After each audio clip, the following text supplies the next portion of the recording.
ವೀಕ್ಷಕರೇ, ಮೆಗಾ ಡಿಬೇಟ್ಗೆ ಸ್ವಾಗತ. ನಾನು ರಾಧಾ ಹಿರೇಗೌಡರ್. ಪಹಲ್ಗಾಮ್ ಅಲ್ಲಿ ನಡೆದಂತಹ ಮುಗ್ಧ ಅಮಾಯಕರ ಪ್ರಾಣಹಾನಿಯ ನಂತರ ಭಾರತ ಮತ್ತು ಪಾಕಿಸ್ತಾನದ ನಡುವೆ ಕದನ ಘೋಷಣೆಯಾಯಿತು. ಈ ಕದನದಲ್ಲಿ ಭಾರತ ಪಾಕಿಸ್ತಾನದ 9 ಕಡೆಗಳಲ್ಲಿ ಮುಟ್ಟಿ ನೋಡಿಕೊಳ್ಳುವಂತೆ ಬಗ್ಗು ಬಡಿಯಿತು. ಅದಾದ ಮೇಲೆ ಭಾರತ ಮತ್ತು ಪಾಕಿಸ್ತಾನದ ಗಡಿಯಲ್ಲಿ ಕದನದ ವಾತಾವರಣ ಸೃಷ್ಟಿಯಾಯಿತು.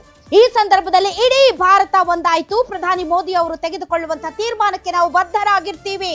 ನೀವು ಯಾವುದೇ ತೀರ್ಮಾನ ತೆಗೆದುಕೊಳ್ಳಿರಿ, ನಿಮ್ಮ ಹಿಂದೆ ನಾವು ಇಡೀ ಭಾರತ ಒಂದಾಗಿ ನಿಲ್ತೀವಿ ಅಂತ ಹೇಳ್ತು. ಇದರಲ್ಲಿ ಯಾವುದೇ ಜಾತಿ ಇರಲಿಲ್ಲ, ಯಾವುದೇ ಮತ ಇರಲಿಲ್ಲ, ಯಾವುದೇ ಧರ್ಮ ಇರಲಿಲ್ಲ, ಯಾವುದೇ ಹಿತಾಸಕ್ತಿ ಇರಲಿಲ್ಲ, ಯಾವುದೇ ಪಕ್ಷಗಳ ರಾಜಕೀಯ ಚಟುವಟಿಕೆಗಳು ಇರಲಿಲ್ಲ. ಎಲ್ಲರೂ ಒಂದಾಗಿ ನರೇಂದ್ರ ಮೋದಿ ಅವರಿಗೆ ಪಾಕಿಸ್ತಾನವನ್ನ ಬಗ್ಗು ಬಡಿಯಿರಿ ಅಂತ ಅಂದ್ವಿ. ಅದೇ ಫೋರ್ಸ್ ಅಲ್ಲಿ ನರೇಂದ್ರ ಮೋದಿ ಅವರು ಮಿಲಿಟರಿಗೆ ಸ್ವತಂತ್ರವನ್ನ ಕೊಡ್ತು. ನಮ್ಮ ಭಾರತೀಯ ಸೇನೆ ಪಾಕಿಸ್ತಾನದ ಅಡಗು ತಾಣಗಳನ್ನ ಯಾವ ರೀತಿ ನಿರ್ನಾಮ ಮಾಡ್ತು ಅಂತಂದ್ರೆ ಪಾಕಿಸ್ತಾನ ವಿಲವಿಲ ಅಂತ ಒದ್ದಾಡ್ತು. ಈ ಸಂದರ್ಭದಲ್ಲಿ ನರೇಂದ್ರ ಮೋದಿ ಅಂತಹ ನಾಯಕ ನಮ್ಮ ದೇಶಕ್ಕೆ ಬೇಕು ಅಂತ ಪಕ್ಷಾತೀತವಾಗಿ ಎಲ್ಲರೂ ಹಾಡಿ ಹೊಗಳಿದ್ರು. ಎಲ್ಲವೂ ನಮ್ಮ ಅನುಕೂಲಕ್ಕೆ ತಕ್ಕಂತೆ, ಎಲ್ಲವೂ ನಾವು ಹೇಳಿದ ಹಾಗೆಯೇ ನಡೀತಾ ಇತ್ತು. ಇದ್ದಕ್ಕಿದ್ದ ಹಾಗೆ ಡೊನಾಲ್ಡ್ ಟ್ರಂಪ್ ಒಂದು ಟ್ವೀಟ್ ಮಾಡಿ ಕದನ ವಿರಾಮ ಘೋಷಣೆಯಾಗಿದೆ ಅಂತಾನೆ. ಭಾರತೀಯರ ಭಾವನೆಗಳಿಗೆ ಘಾಸಿಯಾಯಿತು. ಈ ಬಾರಿಯಾದ್ರೂ ಹಳೆಯ ಲೆಕ್ಕಾಚಾರಗಳನ್ನ ಚುಕ್ತಾ ಮಾಡಿ ಪಾಕಿಸ್ತಾನವನ್ನ ಮಂಡಿಯೂರಿಸಿ ಕುರುಳಿಸಿ ಪಾಕಿಸ್ತಾನವನ್ನ 4 ಭಾಗಗಳನ್ನ ಮಾಡಿ ಪಾಕ್ ಆಕ್ರಮಿತ ಕಾಶ್ಮೀರವನ್ನ ನಮ್ಮದಾಗಿಸಿಕೊಳ್ತೀವಿ. ಆ ಮೂಲಕ ಭಾರತದ ಚರಿತ್ರೆಯಲ್ಲಿ, ಇತಿಹಾಸದ ಪುಟಗಳಲ್ಲಿ ಮೋದಿ ಅವರ ಹೆಸರು ಸುವರ್ಣಾಕ್ಷರದಲ್ಲಿ ಬರೆಯಲ್ಪಡುತ್ತೆ ಅಂತ ನಾವೆಲ್ಲರೂ ಅಂದುಕೊಂಡಿದ್ವಿ. ಆದರೆ ಇದ್ದಕ್ಕಿದ್ದಂತೆ ಕದನ ವಿರಾಮ ಹಲವಾರು ಪ್ರಶ್ನೆಗಳನ್ನ ಹುಟ್ಟಿ ಹಾಕಿದೆ. 1971ರಲ್ಲಿ ಇಂದಿರಾ ಗಾಂಧಿ ಅವರು ಹೇಗೆ ಬಾಂಗ್ಲಾ ವಿಮೋಚನೆ ಮಾಡಿದ್ರು, ಪಾಕಿಸ್ತಾನವನ್ನು 2 ತುಂಡು ಮಾಡಿದ್ರು, ಉಕ್ಕಿನ ಮಹಿಳೆ ಅಂತ ಅನಿಸಿಕೊಂಡ್ರು, ಭಾರತದ ಚರಿತ್ರೆಯಲ್ಲಿ ಶಾಶ್ವತವಾಗಿ ಉಳಿದು ಹೋದ್ರು, ಅದೇ ರೀತಿ ನರೇಂದ್ರ ಮೋದಿ ಅವರು ಆಗ್ತಾರೆ ಅಂತ ಅಂದುಕೊಂಡಿದ್ವಿ. ಆದ್ರೆ ಆಗಿಲ್ಲ. ಈ ಕ್ಷಣಕ್ಕೆ ಮುಂದೆ ಆಗ್ತಾರೇನೋ ಐ ಡೋಂಟ್ ನೋ. ಹೀಗಾಗಿ ಒಂದು ಹೊಸ ವಿವಾದ ಅಂತಿರೋ, ಹೊಸ ಪ್ರಶ್ನೆ ಅಂತಿರೋ, ಅಥವಾ ಹೊಸ ಒಂದು ರೀತಿಯ ಚರ್ಚೆ ಈಗ ಹುಟ್ಟಿಕೊಂಡಿದೆ. ಅದೇ ಇಂದಿರಾನಾ ಮೋದಿನಾ? ನರೇಂದ್ರ ಮೋದಿ ಅವರು ಇಂದಿರಾ ಆಗಬೇಕು ಅಂತ ಕೆಲವರು, ಇಲ್ಲ ಇಂದಿರಾ ಅವರ ರೆಕಾರ್ಡ್ನ ಬ್ರೇಕ್ ಮಾಡಿ ನರೇಂದ್ರ ಮೋದಿ ಅವರೇ ಇಂದಿರಾ ಗಾಂಧಿ ಅವರಿಗಿಂತ ಮುಂದೆ ನಗಾಲೋಟದಲ್ಲಿ ಓಡಬೇಕು ಅಂತ ಕೆಲವರು. ಹಾಗಾದ್ರೆ ಇವತ್ತಿನ ಮೆಗಾ ಡಿಬೇಟ್ ನಲ್ಲಿ ನಾವು ವೀಕ್ಷಕರೇ ಇಂದಿರಾನಾ ಮೋದಿನಾ ಅನ್ನೋದ್ರ ಬಗ್ಗೆ ಚರ್ಚೆ ಮಾಡ್ತೀವಿ. ಈ ಚರ್ಚೆಯಲ್ಲಿ ಪಾಲ್ಗೊಳ್ಳೋದಕ್ಕೆ ನನ್ನ ಎಡ ಬಲ, ನಾವಂತೂ ಕೂರ್ಸಿಲ್ಲಪ್ಪ, ಅವರೇ ಬಂದು ಕೂತಿರೋದು ಬಲಗಡೆ ಮತ್ತು ಎಡಗಡೆ. ನನ್ನ ಬಲಭಾಗದಲ್ಲಿ ಇದ್ದಾರೆ ಬಿಜೆಪಿ ಯುವ ಘಟಕದ ಯುವ ನಾಯಕರುಗಳು, ಹಾಗೆ ನನ್ನ ಎಡಭಾಗದಲ್ಲಿದ್ದಾರೆ ಕಾಂಗ್ರೆಸ್ ಯುವ ಘಟಕದ ಯುವ ನಾಯಕರುಗಳು. ಈ ಒಂದು ಇಂದಿರಾನಾ ಮೋದಿನಾ ಅನ್ನೋ ವಿಚಾರಕ್ಕೆ ಸಂಬಂಧಪಟ್ಟಂತೆ ನಾವು ನಮ್ಮ ದೇಶದ ಯುವ ನಾಯಕರುಗಳ ಜೊತೆ ಚರ್ಚೆ ಮಾಡ್ತೀವಿ. ಈ ಚರ್ಚೆಯಲ್ಲಿ ಪಾಲ್ಗೊಳ್ಳೋದಕ್ಕೆ ಬಂದಿರುವಂತಹ ಅತಿಥಿಗಳನ್ನ ಮೊದಲನೇದಾಗಿ ನಾನು ಸಾಮೂಹಿಕವಾಗಿ ವೆಲ್ಕಮ್ ಮಾಡ್ತೀನಿ. ಬಿಜೆಪಿ ಯುವ ಮೋರ್ಚಾದಿಂದ ನಮ್ಮೊಂದಿಗೆ ಇದ್ದಾರೆ ನಿತಿನ್ ಅರಸ್, ಆವಿಷ್ಕಾರ್, ರತನ್, ಮನು ವೈಷ್ಣವ್, ಶಂಕರಗೌಡ ಬಿರಾದಾರ್. ತಮಗೆ ಈ ವಿಶೇಷ ಮೆಗಾ ಡಿಬೇಟ್ಗೆ ಸ್ವಾಗತ. ಅದೇ ರೀತಿ ಕಾಂಗ್ರೆಸ್ ಪಾರ್ಟಿಯಿಂದ ದೀಪಕ್, ಶ್ರೀಧರ್, ಪೃಥ್ವಿ ಅವರಿದ್ದಾರೆ. ತಮಗೂ ಕೂಡ ಈ ಒಂದು ಮೆಗಾ ಡಿಬೇಟ್ಗೆ ಸ್ವಾಗತ. ಕಾಂಗ್ರೆಸ್ ಕಡೆಯಿಂದ ಮಳೆ ಬರ್ತಾ ಇದೆಯಲ್ಲ, ಸ್ವಲ್ಪ ಲೇಟ್ ಆಯ್ತು, ಆಮೇಲೆ ಜಾಯಿನ್ ಆಗ್ತಾರೆ. ಆಲ್ ರೈಟ್, ಮೋದಿನಾ ಇಂದಿರಾನಾ, ಈ ಹೋಲಿಕೆ ಯಾಕೆ? ಇಂದಿರಾ ಗಾಂಧಿ ಅವರಿಗೂ ನರೇಂದ್ರ ಮೋದಿ ಅವರಿಗೂ ಹೋಲಿಕೆ ಯಾಕೆ? ಇಂದಿರಾ ಗಾಂಧಿ ಅವರ ಕಾಲಘಟ್ಟಕ್ಕೂ ಈಗಿನ ಕಾಲಘಟ್ಟಕ್ಕೂ ಸಾಮ್ಯತೆ ಇದೆಯಾ? ಹಾಗಾದ್ರೆ ಯಾಕೆ ಇಂದಿರಾನಾ ಮೋದಿನಾ ಅನ್ನುವಂತ ಪ್ರಶ್ನೆ ಹುಟ್ಟುಕೊಂಡಿದೆ. ಇದು ನಾವು ಗ್ಯಾರಂಟಿ ನ್ಯೂಸ್ ಅವರು ಹುಟ್ಟು ಹಾಕಿರುವ ಪ್ರಶ್ನೆ ಅಲ್ಲ. ಇದು ಸ್ವತಃ ಸೋಷಿಯಲ್ ಮೀಡಿಯಾದಲ್ಲಿ ಬಿಜೆಪಿ ಮತ್ತು ಕಾಂಗ್ರೆಸ್ನವರು ಕಿತ್ತಾಡ್ತಾ ಇರುವಂತಹ ಹಾಟೆಸ್ಟ್ ಲೇಟೆಸ್ಟ್ ಟಾಪಿಕ್. ಹಾಗಾದ್ರೆ ಬನ್ನಿ ನಮ್ಮ ಚರ್ಚೆಯನ್ನ ಆರಂಭಿಸೋಣ. ಎಸ್ ಸರ್, ತಾವೇನ್ ಹೇಳ್ತೀರಿ? ಮೋದಿನಾ ಇಂದಿರಾನಾ? ಕರೆಕ್ಟಾಗಿ ಕೂತಿದ್ದಾರೆ ಇವರು. All right, okay. ಇದಕ್ಕೆ ಆಕ್ಚುಲಿ ನೀವು ಹಾಕಿರೋ ಕ್ವಶನ್ ಮಾರ್ಕ್ ತಪ್ಪು ಅನ್ಸುತ್ತೆ. ಮೋದಿಜಿ ಅಂತಂತಂದ್ರೆ ಯಾವತ್ತೂ ಕಾಮಗಳೇ ಇರ್ಬೋದು ಹೊರತು ಫುಲ್ ಸ್ಟಾಪ್ ಇರೋದಿಲ್ಲ.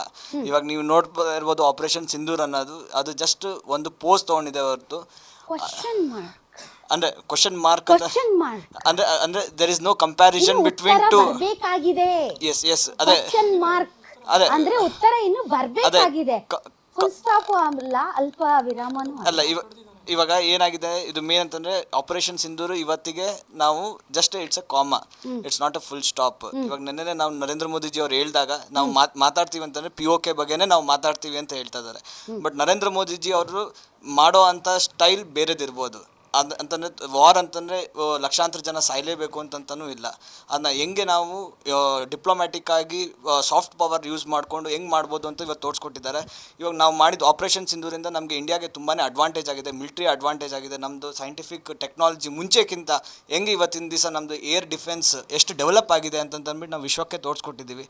ಹೆಂಗೆ ಬೇರೆ ದೇಶದ್ದು ಚೈನೀಸ್ ಏರ್ ಡಿಫೆನ್ಸ್ ಹೆಂಗೆ ವಿಫಲ ಆಗಿದೆ, ಚೈನೀಸ್ ಡ್ರೋನ್ಸ್ ಹೆಂಗೆ ವಿಫಲ ಆಗಿದೆ, ಹೆಂಗೆ ಇವತ್ತು ಆಫ್ರಿಕಾ ಬಂದುಬಿಟ್ಟು ಚೈನೀಸ್ ಅವ್ರದ್ದು ಹಿಂದ್ಗಡೆ ಹೋಗ್ತದೆ, ಹೆಂಗೆ ರಷ್ಯಾ ಬಂದುಬಿಟ್ಟು ನೆಗೋಷಿಯೇಷನ್ ಬಂದು ಕೂತ್ಕೊಂಡಿದೆ ಫಾರ್ ಫರ್ದರ್ ಡೆವಲಪ್ಮೆಂಟ್, ಹೆಂಗೆ ನಮ್ಮ GPS ಸಿಸ್ಟಮ್, ಹೆಂಗೆ ನಾವಿಕ್, ಹೆಂಗೆ what was the NavIC successful, ನಾವು ನಾವಿಕ್ ಸೆಲೆಸ್ಟಿಯಲ್ ನಾವು ಮಾಡಿದ್ವಿ, ಹೆಂಗೆ ಸ್ಟ್ರಾಟಜಿಕ್ ಆಗಿ ಕರೆಕ್ಟಾಗಿ ಮಿಲಿಟ್ರಿ ಕ್ಯಾಂಪ್ಸ್ಗೆನೇ ಪ್ಲಸ್ ಏರ್ ಡಿಫೆನ್ಸ್ ಅವ್ರದ್ದು ಟಾರ್ಗೆಟಿಗಾಗಿ ಸರ್ಜಿಕಲ್ ಆಗಿ ಹೆಂಗೆ ಮಾಡಿದ್ದೀವಿ ಅಂತ ತೋರಿಸ್ಕೊಟ್ಟಿದ್ದಾರೆ. ನರೇಂದ್ರ ಮೋದಿಜಿ ಹೆಂಗೆ ಅಂತಂತಂದರೆ ಕೈ ಕಟ್ ಮಾಡೋದಿಲ್ಲ, ಒಂದು ಇಂಜೆಕ್ಷನ್ ಕೊಟ್ಟು ಹೆಂಗೆ ಸರಿ ಮಾಡೋದು ಅಂತ ಅದನ್ನ ಫಸ್ಟ್ ನೋಡ್ತಾರೆ. ಕಟ್ ಮಾಡಲೇಬೇಕು ಅಂತಂದರೆ ಕಟ್ ಮಾಡೋದಕ್ಕೂ ಗೊತ್ತಿದೆ, ಇಲ್ಲ ಅಂತಂದರೆ ಅದಕ್ಕೆ ಹೆಂಗೆ ರೋಗ ಬಂದಿದೆ ಅಂದ ತಕ್ಷಣ ಸಡನ್ನಾಗಿ ಕೈ ಕಟ್ ಮಾಡೋದೇ ಅಲ್ಲ. ನೀವೇನೇನೋ ಹೇಳ್ತಾ ಇದ್ದೀರಾ ರೀ, ಹಂಗಲ್ಲ ಅದು. ಅಲ್ಲ ಮೇನ್ ಅಂತಂತಂದ್ರೆ ಇವಾಗ ನೀವು ಹೇಳ್ದಂಗೆ ಸಡನ್ ಆಗಿ ನಮ್ಗೆ ಇವಾಗಲೇ ವಾರ್ ಬೇಕು ಅಂತಂತಂದ್ರೆ ಇಟ್ಸ್ ರಾಂಗ್. ಸಿದ್ದರಾಮಯ್ಯ ಅವರು ವಾರ್ ಬೇಡ ಅಂದ್ರೆ ಎಲ್ಲರೂ ಮುಗಿಬಿದ್ರಿ, ಈಗ ಸಡನ್ ಆಗಿ ಹಂಗಲ್ಲ ಅಂತ ಅಂದ್ರೆ ಇದೇನಿದು ಡಬಲ್ ಸ್ಟ್ಯಾಂಡರ್ಡ್? ಇದು ಡಬಲ್ ಸ್ಟ್ಯಾಂಡರ್ಡ್ ಅಲ್ಲ, ಇದು ನಾನು ಹೇಳ್ತಾ ಇದೀನಲ್ಲ, ಇನ್ನು ವಾರ್ ಮುಗ್ದಿಲ್ಲ ಅಂತ ಎಲ್ಲರೂ ಮುಗಿಬಿದ್ದು ಬಿಟ್ರಿ. ಈಗ ವಾರ್ ಅಂದ್ರೆ ವಾರ್ ಈಗ ಬೇಕಾಗಿಲ್ಲ ಅಂತಂದ್ರೆ ಏನಾದ್ರು ಇನ್ನು ಇದು ಜಸ್ಟ್ ಇದು ವಿರಾಮ ಇದು ಅಂತಂತಂದ್ರೆ ಇನ್ನು ನರೇಂದ್ರ ಮೋದಿಜಿ ಅವರೇ ನೆನ್ನೆ ಹೇಳ್ದಂಗೆ ಯುದ್ಧ ಇನ್ನೂ ಇದೆ, ಇನ್ನು ಯುದ್ಧ ಇದೆ, ಅದು ಇನ್ನು ಪ್ರಾರಂಭ ಆಗಿಲ್ಲ. ಇಟ್ಸ್ ಜಸ್ಟ್ ಸ್ಟಾರ್ಟ್ ಅಷ್ಟೇ, ಇಟ್ಸ್ ಸ್ಟಾರ್ಟ್. ಟ್ರೇಲರ್ಗೆ ಆಲ್ರೆಡಿ ವಿರಾಮ ಘೋಷಿಸ್ಬಿಟ್ರೆ ಇನ್ನು ಪಿಕ್ಚರ್ಗೆ ಇನ್ಯಾವಾಗ ಬರ್ತದೆ? ನಾವು ಘೋಷಿಸಿಲ್ಲ, ಇದನ್ನ ಆಕ್ಚುಲಿ ಘೋಷಣೆ ಆಗಿದ್ದೇನೆ ಪಾಕಿಸ್ತಾನ ಕಡೆಯಿಂದನೇ. ಇವಾಗ ಜಸ್ಟ್ ನಾವೇ ನೋಡ್ದಂಗೆ ನಮ್ಮ ಇವ್ರು ಬಂದಿದ್ದು, ಯಾಕಂತಂದ್ರೆ ಅವ್ರದ್ದು ನಾವು ತುಂಬಾನೇ ಯಾವ್ದು ಏರ್ ಫೀಲ್ಡ್ಸ್ ನಾವು ಸ್ಟ್ರೈಕ್ ಮಾಡಿರೋದ್ರಿಂದ ಅವ್ರು ಹೆದರ್ಕೊಂಡ್ಬಿಟ್ಟು ಅವ್ರಾಗೇನೆ ನಮ್ಮ DGMOಗೆ ಅವ್ರು ರಿಕ್ವೆಸ್ಟ್ ಮಾಡಿ 15 hours ಅವ್ರು ರಿಕ್ವೆಸ್ಟ್ ಮಾಡಿ ನಮ್ಗೆ ಇಲ್ಲ ನಮ್ಗೆ ಬೇಡ ಸೀಸ್ ಫೈರ್ ಮಾಡಿ ಅಂತ ನಿಮಿಷಕ್ಕೆ ಅದೇ ಅವ್ರು ಸೀಸ್ ಫೈರ್ ಮಾಡಿದಕ್ಕೆ ನಾವು ಅವ್ರದ್ದು ಒಂದು ಏನಂತಂದ್ರೆ ಒಂದು ಮೇಡಮ್ ಇಲ್ಲೇ ಗೊತ್ತಾಗ್ತಾ ಇದೆ ನರೇಂದ್ರ ಮೋದಿ ಅವ್ರಿಗೂ BJP ಕಾರ್ಯಕರ್ತರಿರುವಂತಹ ವ್ಯತ್ಯಾಸ. ಇವರು ಯುದ್ಧ ವಿರಾಮ ತಗೊಂಡಿದ್ದಾರ ಇಲ್ಲ ಬ್ರೇಕ್ಫಾಸ್ಟ್ ಹೋಗಿದ್ದಾರ ಅಂತ ಇಲ್ಲೇ ಗೊತ್ತಾಗ್ತಾ ಇದೆ. ಬಹುಶಃ ಇವತ್ತು ನರೇಂದ್ರ ಮೋದಿ ಸರ್ಕಾರ ವಿರಾಮಕ್ಕಲ್ಲ ಇದು ಬ್ರೇಕ್ಫಾಸ್ಟ್ ಮಾಡಕ್ಕೆ ಮೋಸ್ಟ್ಲಿ ಆಲ್ರೆಡಿ ಒಂದ್ಸರಿ ಬ್ರೇಕ್ ಅಂದ್ರೆ ಇವಾಗ ಹೇಳಿದ್ರು ಯುದ್ಧ ಬೇಡ ಅಂತ ಹೇಳ್ತೀವಿ, ಇವರೇ ಹೇಳ್ತಾವ್ರೆ. ಸಿದ್ದರಾಮಯ್ಯನವರು ಯುದ್ಧ ಬೇಡ ಅನ್ನೋ ದೃಷ್ಟಿಕೋನನೇ ಬೇರೆ, ಅದನ್ನ ಬೇರೆ ರೀತಿ ತಿರ್ಸಿ ಅದನ್ನ ಇವತ್ತು ಯುದ್ಧ ಬೇಡ ನಾವು ಬ್ರೇಕ್ ತಗೊಂಡಿದೀವಿ, ಮುಂದಕ್ಕೆ ಇದಕ್ಕೆ ಫುಲ್ ಸ್ಟಾಪ್ ಅಲ್ಲ, ಕಾಮ ಅಲ್ಲ. ನಿಮ್ ಮುಂದೆ ಕ್ವಶನ್ ನಿಮ್ ಮುಂದೆ ಕ್ವಶನ್ ಮಾರ್ಕ್ ಇದೆಯಲ್ಲ, ಏನ್ ಮಾಡ್ತಾರೆ? ಕ್ವಶನ್ ಮಾರ್ಕ್ ಇದೆಯಲ್ಲ, ಅದಕ್ಕೆ ಆನ್ಸರ್ ಯಾರು ಕೊಡ್ತಾರೆ? ಸರ್ ಯುದ್ಧ ಮಾಡ್ಬೇಕಾ? ಯುದ್ಧ ಮಾಡ್ಬೇಕು. ಇಡೀ ವಿಶ್ವ ಇವತ್ತು ಭಾರತ ಜೊತೆ ನಿಂತಿತ್ತು, ಎಲ್ಲ ಪಕ್ಷಗಳು ಎಲ್ಲ. ಸ್ವಲ್ಪ ಒಂದ್ ನಿಮಿಷ ಸರ್, ಒಂದ್ ನಿಮಿಷ ಯಾರು ನಿಂತಿದ್ದಾರೆ ಭಾರತದ ಜೊತೆಗೆ ಹೇಳಿ? ನಂಬರ್ 1 ಅಲ್ಲ, ಸಪೋರ್ಟ್ ಆಗಿ ನಿಂತಿದ್ರು, ಎಲ್ಲರೂ ಸಪೋರ್ಟ್ ಆಗಿ ನಿಂತಿದ್ರು, ಇಡೀ ದೇಶ ನಮ್ ದೇಶ ಹೇಳ್ತಿದ್ದೀರಾ? ಇಡೀ ದೇಶ ಬೇರೆ ದೇಶಗಳು ಇಡೀ ಇಂಟರ್ನ್ಯಾಷನಲ್ ಬೇರೆ ದೇಶದವರು ಬೇರೆ ದೇಶದವರು ಅಲ್ಲ, ಬೇರೆ ದೇಶದವರು ಏನಾಯ್ತು ಹೇಳ್ಬಿಡ್ತೀನಿ. ನಿಮ್ಗೆ ಸಹಾಯ ಆಗೋ ಪಾಯಿಂಟ್ ಇದು. ನೀವ್ ಹೇಳ್ತಾ ಇರೋದು ಇಡೀ ದೇಶ ಒಂದಾಗಿದೆ ಅಂತ. ರಷ್ಯಾ ಅವರು ಬಿಡ್ರಿ ಒಂದ್ ಸ್ವಲ್ಪ ಮಾತಾಡಕ್ಕೆ. ಇಡೀ ದೇಶ ಒಂದಾಗಿದೆ ಅಂತ ನೀವ್ ಹೇಳ್ತಿದ್ದೀರಿ, ನಾನೇನ್ ಅನ್ಕಂಡೆ ಅಂದ್ರೆ ಇಡೀ ಪ್ರಪಂಚನೇ ನಮ್ ಪರವಾಗಿದೆ ಅಂತ ನೀವ್ ಹೇಳ್ತಿದ್ದೀರೇನೋ ಅಂತ ನಾನ್ ಅನ್ಕಂಡೆ. ಇಡೀ ದೇಶ ಇವತ್ತು ಒಂದಾಗಿ ನಿಂತ್ಕೊಂಡಿದೆ ಅಂತದ್ರಲ್ಲಿ ನೀವ್ ಯಾಕೆ ಬ್ಯಾಕ್ ಸ್ಟೆಪ್ ಯಾಕೆ ತಗೊಂಡ್ರಿ? 56 ಇಂಚಿನ ಎದೆ ಪದರಗುಟ್ಟೈತಾ? 56 ಇಂಚಿನ ಎದೆ ಪದರಗುಟ್ಟೈತೇನ್ರಿ? ಹೇಳಿ ಬಿಜೆಪಿ ಅವರು. ಪದರಗುಟ್ಟಿಲ್ಲ, ವಿಶ್ವಕ್ಕೆ ಸರ್, ವಿಶ್ವಕ್ಕೆ ಒಂದು ಏನು ದೊಡ್ಡಣ್ಣ ಅವ್ರು ಏನು ದೊಡ್ಡಣ್ಣ ಸೋಕಾಳ್ ದೊಡ್ಡಣ್ಣ ಅಂತ ಅನಿಸ್ಕೊಳ್ತಾರಲ್ಲ, ಏನ್ ಹೇಳಿ ಸೋ ಕಾಲ್ಡ್ ದೊಡ್ಡಣ್ಣ ಟ್ರಂಪ್ ಈ ಮಧ್ಯೆ ಗೆರೆ ಹಾಕಿರ್ಲಿಲ್ಲ ಅಂತ ಹೇಳಿದ್ರೆ ಗುಸ್ಕೆ ಮಾರಂಗೆ ಅಂತ ಯಾರು ಏಜೆಂಟ್ ಅಲ್ಲ ಸ್ವಾಮಿ. ಆ ಲೆಕ್ಕದಲ್ಲಿ ಮಾತಾಡ್ಬೇಕು ಅಂತ ಹೇಳಿದ್ರೆ 1971 ವಾರ್ ನೆನಪಾಗುತ್ತೆ ನಮಗೆ. ಆವಿಷ್ಕಾರ ಅಂತ ಮೇಡಮ್ 1971 ವಾರ್ ನೆನಪಾಗುತ್ತೆ ನಮಗೆ ಗೆರೆ ಎಳೆಯಕ್ಕೆ.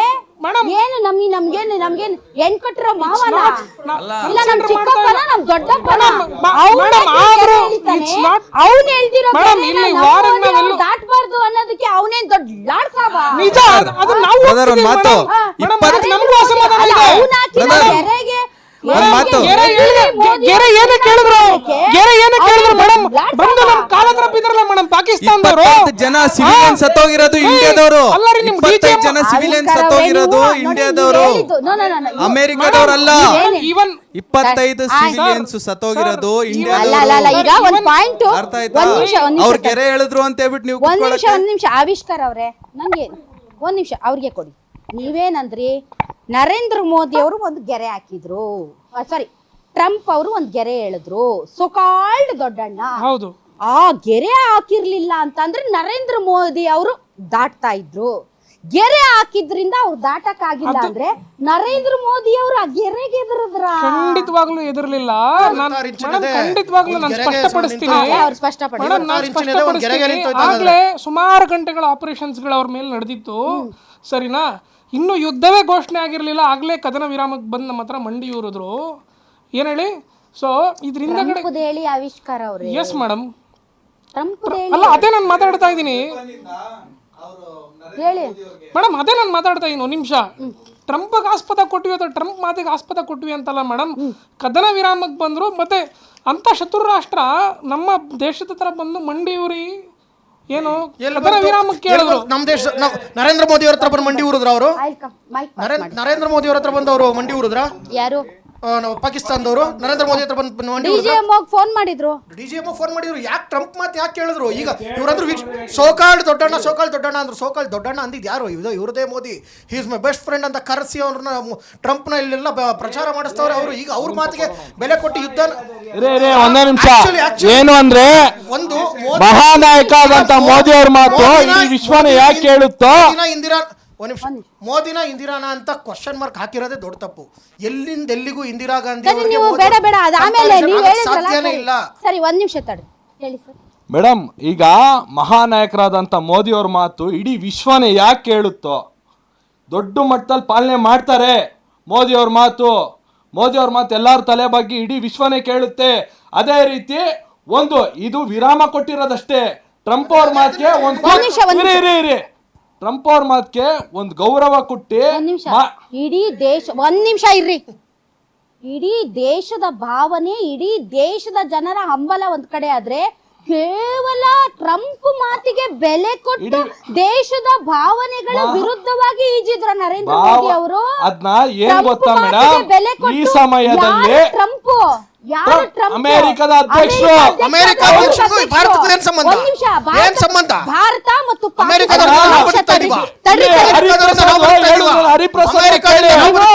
ಅಧಿವೇಶನದಲ್ಲಿ ಹೇಳಿದ್ರಲ್ರಿ ಶತ್ರು ರಾಷ್ಟ್ರ ಅಲ್ಲ ಮಿತ್ರ ರಾಷ್ಟ್ರ ಅಂತ. ಅವ್ರು ಕೇಳಿ ಸರ್ ಒಂದ್ ನಿಮಿಷ ನಾವೇನ್ ಚೀರೋದ್ ಬೇಡ. ಈಗ ಮೋದಿಗೆ ಬೆಲೆ, ಇದು ಟ್ರಂಪ್ಗೆ ಬೆಲೆ ಕೊಟ್ರು ಅಂದ್ರೆ ನಂಗೆ ಆ ಪದ ಕೇಳಿದ್ರೆ ನನ್ಗೊಂಥರ ಮೈಯೆಲ್ಲ ಬೆಂಕಿ ಆಗ್ತಿದ್ರೆ. ಒಂದ್ ನಿಮಿಷ ಇರಿ. ಇಂಡಿಯಾ ಮತ್ತು ಪಾಕಿಸ್ತಾನದ ಗಡಿ ವಿವಾದ ಆಗಿರಬಹುದು, ಕಾಶ್ಮೀರ ವಿವಾದ ಆಗಿರಬಹುದು, ನಾವೆರಡು ದೇಶಗಳ ನಡುವಿನ ಯಾವುದೇ ವಿಚಾರ ಆಗಿರಬಹುದು, ಇದು ಎರಡು ದೇಶಗಳ ನಡುವಿನದು. ಮೂರನೆಯವರ ಮಧ್ಯಸ್ಥಿಕೆಗೆ ಮೊದಲಿನಿಂದಲೂ ಆಸ್ಪದ ಇರ್ಲಿಲ್ಲ. ಹೌದಾ? ಇಡೀ ದೇಶ ಪಾಕಿಸ್ತಾನವನ್ನ ಬಗ್ಗು ಬಡಿಬೇಕು ಅಂತ ಮೋದಿ ಅವರ ಬೆನ್ನ ಹಿಂದೆ ನಿಂತಾಗ ಯಾವನೋ ಬಂದ್ಬಿಟ್ಟು ನೀನು ನಿಲ್ಸು ಅಂದ ತಕ್ಷಣ ಅವನು ಮಾತಿಗೆ ಬೆಲೆ ಕೊಟ್ಟು ನಾವು ನಿಲ್ಲಿಸ್ಬಿಟ್ವಿ ಅಂದ್ರೆ ನೀವು ದೇಶದ ಜನರ ಭಾವನೆಗಳಿಗೆ ಬೆಲೆ ಕೊಟ್ಟಿಲ್ಲ ಅಂತ. ಯಾವುದೇ ಕಾರಣಕ್ಕೂ ಆಯಪ್ಪನ ಮಾತು ಬೆಲೆ ಹೇಳ್ಬಿಟ್ಟು ನಿಲ್ಸಿಲ್ಲ. ನಾನು ಹೇಳಿದ್ರೆ ಏನಂದ್ರೆ ಮೋದಿ ಅವ್ರ ಮಾತು ಯಾವ ರೀತಿ ಇಡೀ ವಿಶ್ವನೇ ಕೇಳುತ್ತೋ, ಇಡೀ ವಿಶ್ವನೇ ಕೇಳುತ್ತೆ. ಯುಕ್ರೇನ್ ಕೇಳ್ತಾರೆ, ಯಾರು? ಉಕ್ರೇನ್ ಬಂದು ಬೇಡ್ಕೊಂಡ್ರು, ರಷ್ಯಾ ಬೇಡ್ಕೊಂಡ್ರು, ಬನ್ನಿ ನೀವು ಮುಂದೆ ಹೇಳ್ಸ್ಕೊಂಡು ಬಗೆಹರಿಸಿ ಸಮಸ್ಯೆಗಳನ್ನ ಅಂತ ಕೇಳಿದ್ರು. ಯಾರು? ಉಕ್ರೇನ್ ಮತ್ತು ರಷ್ಯಾ ಯುದ್ಧದ ಕೇಳ್ತಾ? ಸಮಯದಲ್ಲಿ ಇಸ್ರೇಲ್ ಕೇಳ್ತಾ? ಕೇಳಿದ್ರು ಪಾಲಿಸ್ತೀನ್ 100% ಕೇಳ್ತಾ? ಕೇಳಿದ್ರು, ಸುಮ್ನೆ ಇರಿ ಸರ್, ಕೇಳ್ತಾರೆ ಹೇಳ್ಬೇಡಿ. 100% ಕೇಳೇ ಕೇಳ್ತಾರೆ. ಹೇಳ್ಬೇಡಿ ಇಲ್ಲಿ. No no yes sir. ಕೇಳಿದ್ರು ಅಂತಾರೆ, ಒಂದ್ ನಿಮಿಷ ತಡ್ರಿ. ಕ್ಲಾರಿಟಿ ಇಲ್ಲ ಯಾವ್ದು. ನಿಮಿಷ ಇರಿ. ಲೆಟ್ ಹಿಮ್ ಸ್ಪೀಕ್ ಆಮೇಲೆ ಸಿ ಇಲ್ಲಿ ಬೇರೆ ಏನೋ ಮಾತಾಡೋದು ಬೇಡ. ಅಧಿಕೃತವಾಗಿ ಭಾರತ ಸರ್ಕಾರ ಏನು ಹೇಳಿದೆ ಅದನ್ನು ಮಾತಾಡೋಣ. ಟ್ರಂಪ್ ಅವರು ಟ್ವೀಟ್ ಮಾಡಿದ್ದಾರೆ, ಸತ್ಯ, ನಾ ಇಬ್ಬರು ಎರಡು ದೇಶಗಳ ಜೊತೆಗೆ ಮಾತಾಡಿದ್ದೀನಿ ಅಂತ. ಅಷ್ಟೇ ಹೇಳಿದ್ರೆ ಮೇಡಮ್, ಇರಿ ಮೇಡಮ್, ಇರಿ ಮೇಡಮ್, ಬಿರಾದರ್ ಸರ್ ಅಷ್ಟೇ ಹೇಳಿದ್ರೆ ನಮ್ಗೇನು ಬೇಜಾರಾಗ್ತಿರ್ಲಿಲ್ಲ. ಆದ್ರೆ ನಾನು ಟ್ರೇಡ್ ಬಗ್ಗೆ ಮಾತಾಡ್ದೆ, ಟ್ರೇಡ್ ನಿಲ್ಲಿಸ್ತೀನಿ ಅಂತ ಹೇಳ್ಬಿಟ್ಟೆ, ವಿಗನ ಸ್ಟಾಪ್ ಅಂತ ಅಂದ್ಬಿಟ್ರು ಅಂತ ಹೇಳಿದ್ರು. ಹಾ ಮೇಡಮ್, ಹೇಳೋದಕ್ಕೆ ಬರ್ತೀನಿ.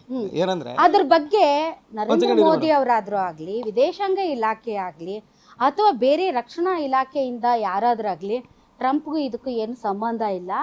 ಟ್ರಂಪ್ ಏನೋ ತಾನು ಮೈಲೇಜ್ ತಗೊಳಕ್ಕೆ ಏನೇನೋ ಮಾತಾಡ್ತಿದ್ದಾರೆ, ನಮ್ಮ DGM ಅವ್ರ DGM ಕೂತ್ಕೊಂಡು ನಾವು ಮಾತಾಡಿ ನಾವು ಇದನ್ನ ಕದನ ವಿರಾಮ ಘೋಷಣೆ ಮಾಡಿರೋದು ಅಂತ ಅಂದಿದ್ರಾದ್ರೂ ನಮಗೊಂದ್ ಸ್ವಲ್ಪ ಸಮಾಧಾನ ಆಗೋದು. ಅದಕ್ಕೆ ಬರ್ತೀನಿ. ಒಂದ್ ನಿಮಿಷ ಹೇಳಿಲ್ಲ, ಆ DGM ನಮ್ಮ DGM ಮಾತಾಡಿದೀವಿ ಅಂದಿದ್ದಾರೆ. ಟ್ರಂಪ್ ವಿಚಾರ ಯಾರು ಮಾತಾಡ್ತಾ ಇಲ್ಲ, ಯಾಕೆ? ಅದು ಆನ್ಸರ್ ಮಾಡ್ತೀನಿ. ನೋಡಿ ಮೇಡಮ್, ಕೆಲವೊಂದಿಷ್ಟನ್ನ ಮಾತಿನಲ್ಲಿ ಹೇಳಕ್ಕಾಗ್ತದೆ, ಕೆಲವೊಂದಿಷ್ಟು ಆಕ್ಷನ್ ಅಲ್ಲಿ ತೋರ್ಸಕ್ಕಾಗುತ್ತೆ. ಟ್ರಂಪ್ ಅಷ್ಟೆಲ್ಲ ಹೇಳಿದ್ರಲ್ಲ, ಟ್ವೀಟ್ ಮಾಡಿದ್ರಲ್ಲ, ಅದಾದ್ಮೇಲೆ ಮೋದಿ ಅವ್ರು ಬಂದು ನೆನ್ನೆ ಮಾತಾಡಿದ್ರು.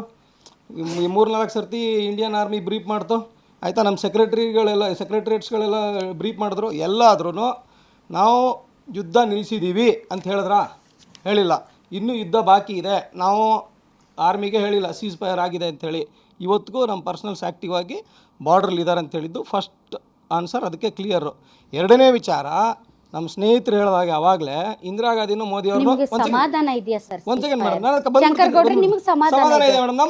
ನಮ್ಮ ದೇಶದಲ್ಲಿ ನಾವು ಒಪ್ಕೊಂಡೇ ಇಲ್ವಲ್ಲ, ನಾವು ಅವ್ರಿಗೆ ಹೇಳಿದೀವಿ ಒಂದು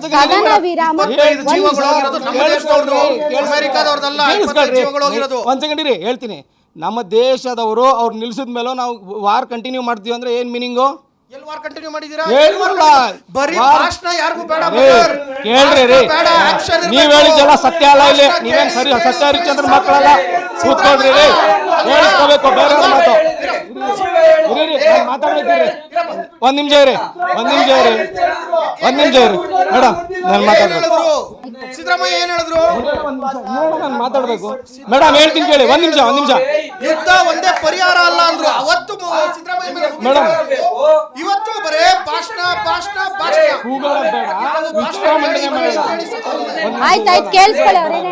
ಮೇಡಮ್, ಕೂಗಾಡೋದ್ ಬೇಡ, ವಿಚಾರ ಮಂಡನೆ ಮಾಡೋಣ. ಮೋದಿ ಅವ್ರಿಗೂ ಇಂದಿರಾಗೂ ಕಂಪೇರ್ ಮಾಡಕ್ ಸಾಧ್ಯವೇ ಇಲ್ಲ.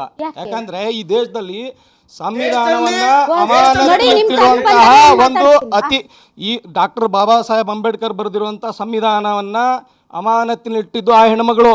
ಅವಳಿಗೂ ಮೋದಿ ಸರ್ಕಾರ, ಮೋದಿ ಯಾವ ರೀತಿಯಲ್ಲಿ ಅವರಿಗೆ ಆಯ್ತು, ಇಂದಿರಾ ಗಾಂಧಿ ಅವರು ಅಮಾನತಿಟ್ಟಿದ್ರು. ಹಾಗಾಗಿ ಮೋದಿಜಿ ಅವ್ರ ಜೊತೆಗೆ ಸರಿ, ಕ್ಷಮಿಸಿ, ಅದ್ರಲ್ಲಿಲ್ಲ. ಕೇಳಿಸ್ಕೊಳ್ರಿ, ಅವ್ರು ಹೇಳ್ತಿದ್ದಾರೆ, ನಾವು ಒಪ್ಕೋತಿದೀವಿ. ಇಂದಿರಾ ಗಾಂಧಿ ಅವರು ದೇಶದ ಸಂವಿಧಾನವನ್ನೇ ಅಮಾನತಿನಲ್ಲಿಟ್ಟಿದ್ರು, ತೆಗೆದು ಹಾಕಿದ್ರು 25 ತಿಂಗಳು. ಪತ್ರಕರ್ತರಿಗೆ ಸ್ವತಂತ್ರ ಇಲ್ಲ, ಅಪೋಸಿಷನ್ ಲೀಡರ್ಗಳಿಗೆ ಸ್ವತಂತ್ರ ಇಲ್ಲ. ಇಂಥವರು ಮೋದಿಯವ್ರ ಜೊತೆಗೆ ಕಂಪೇರ್ ಮಾಡೋಕ್ಕಾಗಲ್ಲ. ಇವ್ರಾದ್ಮೇಲೆ ಇವ್ರ ಮಗ ಬಂದ ಮೇಲೆ ಹೇಳ್ತಾರೆ ಪ್ರಧಾನಿಯಾಗಿ, ನಾನು 100 ರೂಪಾಯಿ ಜನಗಳ ಅಕೌಂಟ್ಗೆ ಹಾಕಿದ್ರೆ 90 ರೂಪಾಯಿ ಬರೀ ಕರಪ್ಷನ್ ಆಗುತ್ತೆ, 10 ರೂಪೀಸ್ ಮಾತ್ರ ಜನಕ್ಕೆ ಹೋಗುತ್ತೆ ಅಂತೇಳಿ. 95 ಪೈಸೆ 1 ರೂಪಾಯಲ್ಲಿ. ಮೋದಿ ಇವತ್ತು ಡೈರೆಕ್ಟ್ ಟ್ರಾನ್ಸ್ಫರ್ ಮಾಡಿದ್ದಾರೆ. DBT ಕೇಳಿಸ್ಕೊಳ್ರಿ, DBT ಟ್ರಾನ್ಸ್ಫರ್ ಮಾಡಿದ್ದಾರೆ. ಆಮೇಲೆ ಅದು ಕಾಂಗ್ರೆಸ್ ಅವ್ರು ತಂದಿದ್ದು ಬಿಡಿ, ಡೈರೆಕ್ಟ್ ಅಕೌಂಟ್ಗೆ. ನೆಕ್ಸ್ಟ್ ನಾವು ತಂದಿದ್ದು ಮೇಡಮ್, ಹೇಳ್ತೀನಿ, ಮುಂದೆ ಕಂಪ್ಲೀಟ್ ಮಾಡ್ತೀನಿ. ಈ ದೇಶದಲ್ಲಿ 65 ವರ್ಷ ಪಾಕಿಸ್ತಾನ, ಎಸ್ ಸರ್, ನಾವು ಮಾತಾಡೋಣ. ತುರ್ತು ಪರಿಸ್ಥಿತಿದು ಮಾತಾಡೋಣ, ಇಲ್ಲ ಅಂತಲ್ಲ. ಪರ್ಟಿಕ್ಯುಲರ್ ಆಗಿ ಇವತ್ತಿನ ಡಿಬೇಟ್ ಇರೋದು ಪಾಕಿಸ್ತಾನದ ವಿಚಾರದಲ್ಲಿ ಇಂದಿರಾ ಗಾಂಧಿ ಅವರು ತೆಗೆದುಕೊಂಡಂತ ದಿಟ್ಟ ನಿರ್ಧಾರ. ನೀವು ಯಾವ ಟ್ರಂಪ್ ಗೆರೆ ಪರೆ ಅಂತ ಹೇಳ್ತಾ ಇದ್ದೀರೋ, ಆಗ್ಲೂ ಕೂಡ ಅಮೆರಿಕ ಅಧ್ಯಕ್ಷನಿಗೆ ಸೆಡ್ಡು ಹೊಡೆದು, ಅವಾಗ ಇನ್ನೂ ನಾವು ಇಷ್ಟೊಂದು ಮುಂದುವರೆದಿರ್ಲಿಲ್ಲ, ನಮ್ಮ ಹತ್ರ ಇಷ್ಟು ಮುಂದುವರೆದ ಟೆಕ್ನಾಲಜಿ ಇರಲಿಲ್ಲ, ಕ್ಷಿಪಣಿಗಳಿರಲಿಲ್ಲ, ಏರ್ ಡಿಫೆನ್ಸ್ ಸಿಸ್ಟಮ್ ಇರಲಿಲ್ಲ, ಅಥವಾ ಯಾವುದೇ ರೀತಿ ಈಗಿರುವಂತಹ ಆರ್ಥಿಕವಾದಂತಹ ಒಂದು ಸಬಲತೆ ಇರಲಿಲ್ಲ, ಏನೂ ಇರಲಿಲ್ಲ. ನಾವು ಸ್ವಲ್ಪ ಬಲಹೀನರಾಗಿದ್ವಿ. ಆದ್ರೂ ಕೂಡ ಒಬ್ಬ ಅಮೆರಿಕ ಅಧ್ಯಕ್ಷನನ್ನ ಎದುರಾಕೊಂಡು ಬಂದು ಗಟ್ಟಿಗಿತ್ತಿ ಎಂಬಂತೆ ಯುದ್ಧ ಮಾಡಿ ಬಾಂಗ್ಲಾದೇಶವನ್ನ ವಿಮೋಚನೆಗೊಳಿಸಿದವರು ಇಂದಿರಾ ಗಾಂಧಿ ಅವರು. ಆ ರೀತಿಯಲ್ಲಿ ನರೇಂದ್ರ ಮೋದಿ ಅವರು ಕೂಡ ಇವತ್ತು ಪಾಕಿಸ್ತಾನವನ್ನ ಬಗ್ಗು ಬಡಿದು ಬಲೂಚಿಸ್ತಾನ ಬೇರೆ ಮಾಡಿ ಪಾಕ್ ಆಕ್ರಮಿತ ಕಾಶ್ಮೀರವನ್ನ ನಮ್ಮದಾಗಿಸಿಕೊಳ್ತಾರೆ ಅಂತ ನಾವೆಲ್ಲರೂ ಅಂದುಕೊಂಡಿದ್ವಿ. ಆ ರೀತಿಯಲ್ಲಿ ಚರ್ಚೆನೂ ನಡೀತಾ ಇತ್ತು. ಆದ್ರೆ ಆಗಿಲ್ವಲ್ಲ ಈ ಕ್ಷಣಕ್ಕೆ ಅದ್ರ ಬಗ್ಗೆ. ಮೇಡಮ್ ನೋಡಿ, ಬಾಂಗ್ಲಾದೇಶದ ಪರಿಸ್ಥಿತಿ ವಾರ ಪರಿಸ್ಥಿತಿ ಬೇರೆ ಇತ್ತು. ಬಾಂಗ್ಲಾದೇಶ ಮುಜಿಬುರ್ ರೆಹಮಾನ್ ಅವರು ಒಂದು ಸೇನೆಯನ್ನು ಕಟ್ಕೊಂಡು ಪ್ರತ್ಯೇಕ ರಾಷ್ಟ್ರಕ್ಕಾಗಿ ಅಲ್ಲಿ ಹೋರಾಟ ಮಾಡ್ತಿದ್ರು. ಅವರ ಪರವಾಗಿ ನಾವು ಪಾಕ್ ಜೊತೆಗೆ ವಾರ್ಗೆ ಹೋದ್ವಿ. ಆಯ್ತಪ್ಪ, ಇಷ್ಟೆಲ್ಲ ಹೇಳ್ತಿರಲ್ಲ, ಅವತ್ತು ಯಾಕೆ POK ವಶಪಡಿಸ್ಕೊಳಕ್ಕಾಗಿಲ್ಲ ಇಂದಿರಾ ಗಾಂಧಿಗೆ? ಯಾಕಾಗಲಿಲ್ಲ? ಅಲ್ಲಿ ಮಾಡ್ತಿದೀವಲ್ಲ, ಇನ್ನ ಇವಾಗ ಬಂದಿದ್ದಾರೆ, ಹೊಡೆದಿದೀವಿ. ಅವತ್ತು 1 ವರ್ಷಗಳ ಕಾಲ ವಾರ್ಗೆ ಪ್ರಿಪೇರ್ ಆಗಿತ್ತು ಇಂಡಿಯನ್ ಆರ್ಮಿ. ಇವತ್ತು ಎಷ್ಟು ದಿವಸ ಪ್ರಿಪೇರ್ ಆಗಿದೆ? ಇವತ್ತು 9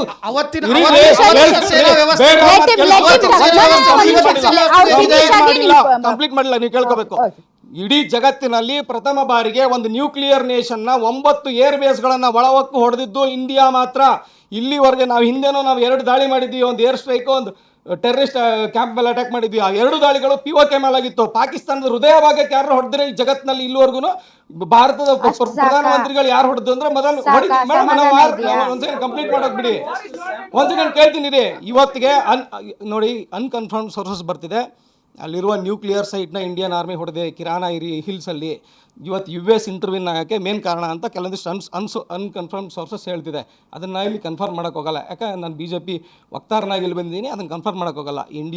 ಇಂದಿರಾಗೂ ಮತ್ತೆ ನರೇಂದ್ರ ಮೋದಿ ಕಂಪೇರ್ ಮಾಡೋಕ್ಕಾಗಲ್ಲ. ಅಲ್ಲ, ಕಂಪೇರ್ ಮಾಡೋಕ್ಕಾಗಲ್ಲ ಅನ್ನೋದಕ್ಕೆ ಒಂದು ವ್ಯಾಲಿಡ್ ರೀಸನ್ ಕೊಡ್ಬೇಕು. ಒಂದ್ ನಿಮಿಷ ಸುಮ್ಮನೆ ಹೇಳೋದಲ್ಲ. ಈಗ ನೀವು ಹೇಳಿದ ಐ ಡು ಅಗ್ರಿ.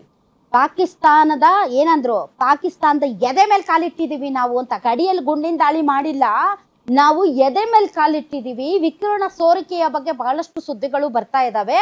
ಆದ್ರೆ ಆ ಪಾಕಿಸ್ತಾನ ಸರ್ಕಾರವಾಗ್ಲಿ ನಮ್ಮ ಭಾರತ ಸರ್ಕಾರವಾಗ್ಲಿ ಅದನ್ನ ಕನ್ಫರ್ಮ್ ಮಾಡಿಲ್ಲ. ಆದ್ರೆ ಇಂಟರ್ನ್ಯಾಷನಲ್ ಮೀಡಿಯಾದಲ್ಲೂ ಕೂಡ ಇದ್ರ ಬಗ್ಗೆ ಚರ್ಚೆ ನಡೀತಾ ಇದೆ. I do agri. ಆಮೇಲೆ ಪಾಕಿಸ್ತಾನ ಅಲ್ಲ, LOC ಅಲ್ಲ, ಇಂಟರ್ನ್ಯಾಷನಲ್ ಗಡಿ ಅಲ್ಲ, ಪಾಕಿಸ್ತಾನದ ಒಳಗಡೆನೆ ಕಾಲಿಡ್ದಂಗೆ ಹೊಡೆದಿದ್ದೀವಿ, ಇಲ್ಲ ಅಂತ ನಾನು ಹೇಳಿಲ್ಲ. ಆದರೂ ನಮ್ಮ ಉದ್ದೇಶ ಈಡೇರ್ತಾ ಅನ್ನುವಂತ ಒಂದು ಪ್ರಶ್ನೆ. ಮೋಸ್ಟ್ಲಿ ನರೇಂದ್ರ ಮೋದಿ ಅವ್ರಿಗೂ ಈ ವಿಚಾರದಲ್ಲಿ ಸ್ಯಾಟಿಸ್ಫ್ಯಾಕ್ಷನ್ ಇದೆಯೋ ಇಲ್ವೋ ಐ ಡೋಂಟ್ ನೋ. ಬಟ್ ನಾವ್ ಅಂದ್ಕೊಂಡಿದ್ದು ಸರ್, ಇಂದಿರಾ ಗಾಂಧಿ ಅವರಿಗೂ ಮತ್ತು ನರೇಂದ್ರ ಮೋದಿ ಅವ್ರಿಗೂ ಕಂಪ್ಯಾರಿಸನ್ ಯಾಕೆ ಅಂದ್ರೆ ಪಾಕಿಸ್ತಾನದ ವಿಚಾರದಲ್ಲಿ ಯಾವ ಬಾಹ್ಯ ಶಕ್ತಿಗಳ ಯಾವುದೇ ರೀತಿಯಾದಂತಹ ಒತ್ತಡಕ್ಕೆ ಮಣಿಯದೇ ಇರೋ ರೀತಿಯಲ್ಲಿ ಇಂದಿರಾ ಗಾಂಧಿ ಅವರು ಕೆಲಸ ಮಾಡಿದ್ರಲ್ಲ, ಅದೇ ರೀತಿ ನರೇಂದ್ರ ಮೋದಿ ಅವರು ಮಾಡಬಹುದಾಗಿತ್ತು ಅನ್ನೋ ಚರ್ಚೆ ಇರೋದ್ರಿಂದ ಇವತ್ತು ಈ ಕಾರ್ಯಕ್ರಮ. ಏನ್ ಹೇಳ್ತೀರಿ ತಾವು? ನಾನು ಏನ್ ಹೇಳ್ತೀನಿ, ಅವತ್ತಿನ ನಮ್ಮ ಸೇನೆ ಯಾವ ರೀತಿ ಇತ್ತು, ಇವತ್ತಿನ ಎಷ್ಟು ಮುಂದುವರೆದಿದೆ ತಂತ್ರಜ್ಞಾನ. ಅಲ್ಲೇ ಹೋಗಿ ಎದೆ ಭಾಗಕ್ಕೆ ಹೋಗಿ ತೋರಿಸಿದಾರಲ್ಲ, ಅದೇ ಏನ್ ತೋರಿಸಿದಾರಲ್ಲ. ನೀವೇ ಹೇಳಿದ್ರಿ ಎದೆ ಭಾಗಕ್ಕೆ ಹೋದ್ರು ಅಂತ. ಅವ್ರು ಹೇಳ್ತಾರೆ ಎದೆ ಭಾಗಕ್ಕೆ ಹೋಗಿ ಹೊಡೆದ್ರು ಅಂದ್ರೆ ತಂತ್ರಜ್ಞಾನ ಹಂಗಿರೋದು ಕೊಡೋದು. ನಂಬ್ಕೊಂಡು ಹಂಗಾದ್ರೆ ನಮ್ಮ ಭಾರತೀಯ ಸೇನೆ ಏನು ಮಾಡಿಲ್ಲ. ಅದನ್ನೇ ಹೇಳ್ತಾರೆ, ಅವತ್ತಿನ ಸೈನ್ಯ ನಂಬ್ಕೊಂಡು ಇಂದಿರಾ ಗಾಂಧಿ ಸರ್. ಇವತ್ತು ನಮ್ಮ ಭಾರತೀಯ ಸೇನೆ ಏನು ಮಾಡಿಲ್ಲ. ಒಂದ್ ನಿಮಿಷ, ಫಸ್ಟ್ ನಂಬಿಕೆ ಅಲ್ಲ ಸರ್, ನಂಬಿಕೆ ಅಲ್ಲ ಸರ್, ನೋ ನಂಬಿಕೆ ಅಲ್ಲ, ಸ್ಟಾಪ್ ಮಾಡಿಸಿರೋದು ಆಮೇಲೆ. ಇಲ್ಲಿಯವರೆಗೆ ಭಾರತೀಯ ಸೇನೆ ಏನ್ ಮಾಡಿದೆ ಅನ್ನೋದ್ರ ಬಗ್ಗೆ ನೀವು ಮಾತಾಡ್ತೀರ ನೀವು? ನಿಮ್ ಕಾಂಗ್ರೆಸ್ ಸರಿ ಇಲ್ಲ, ನೀವು ಮಾತಾಡ್ತೀರ, ನೀವು ಮಾತಾಡ್ತಿರೋದು ಸರಿ ಇಲ್ಲ. ನೋ ಇಲ್ಲಿ ನೋಡಿ, ಒಂದ್ ನಿಮಿಷ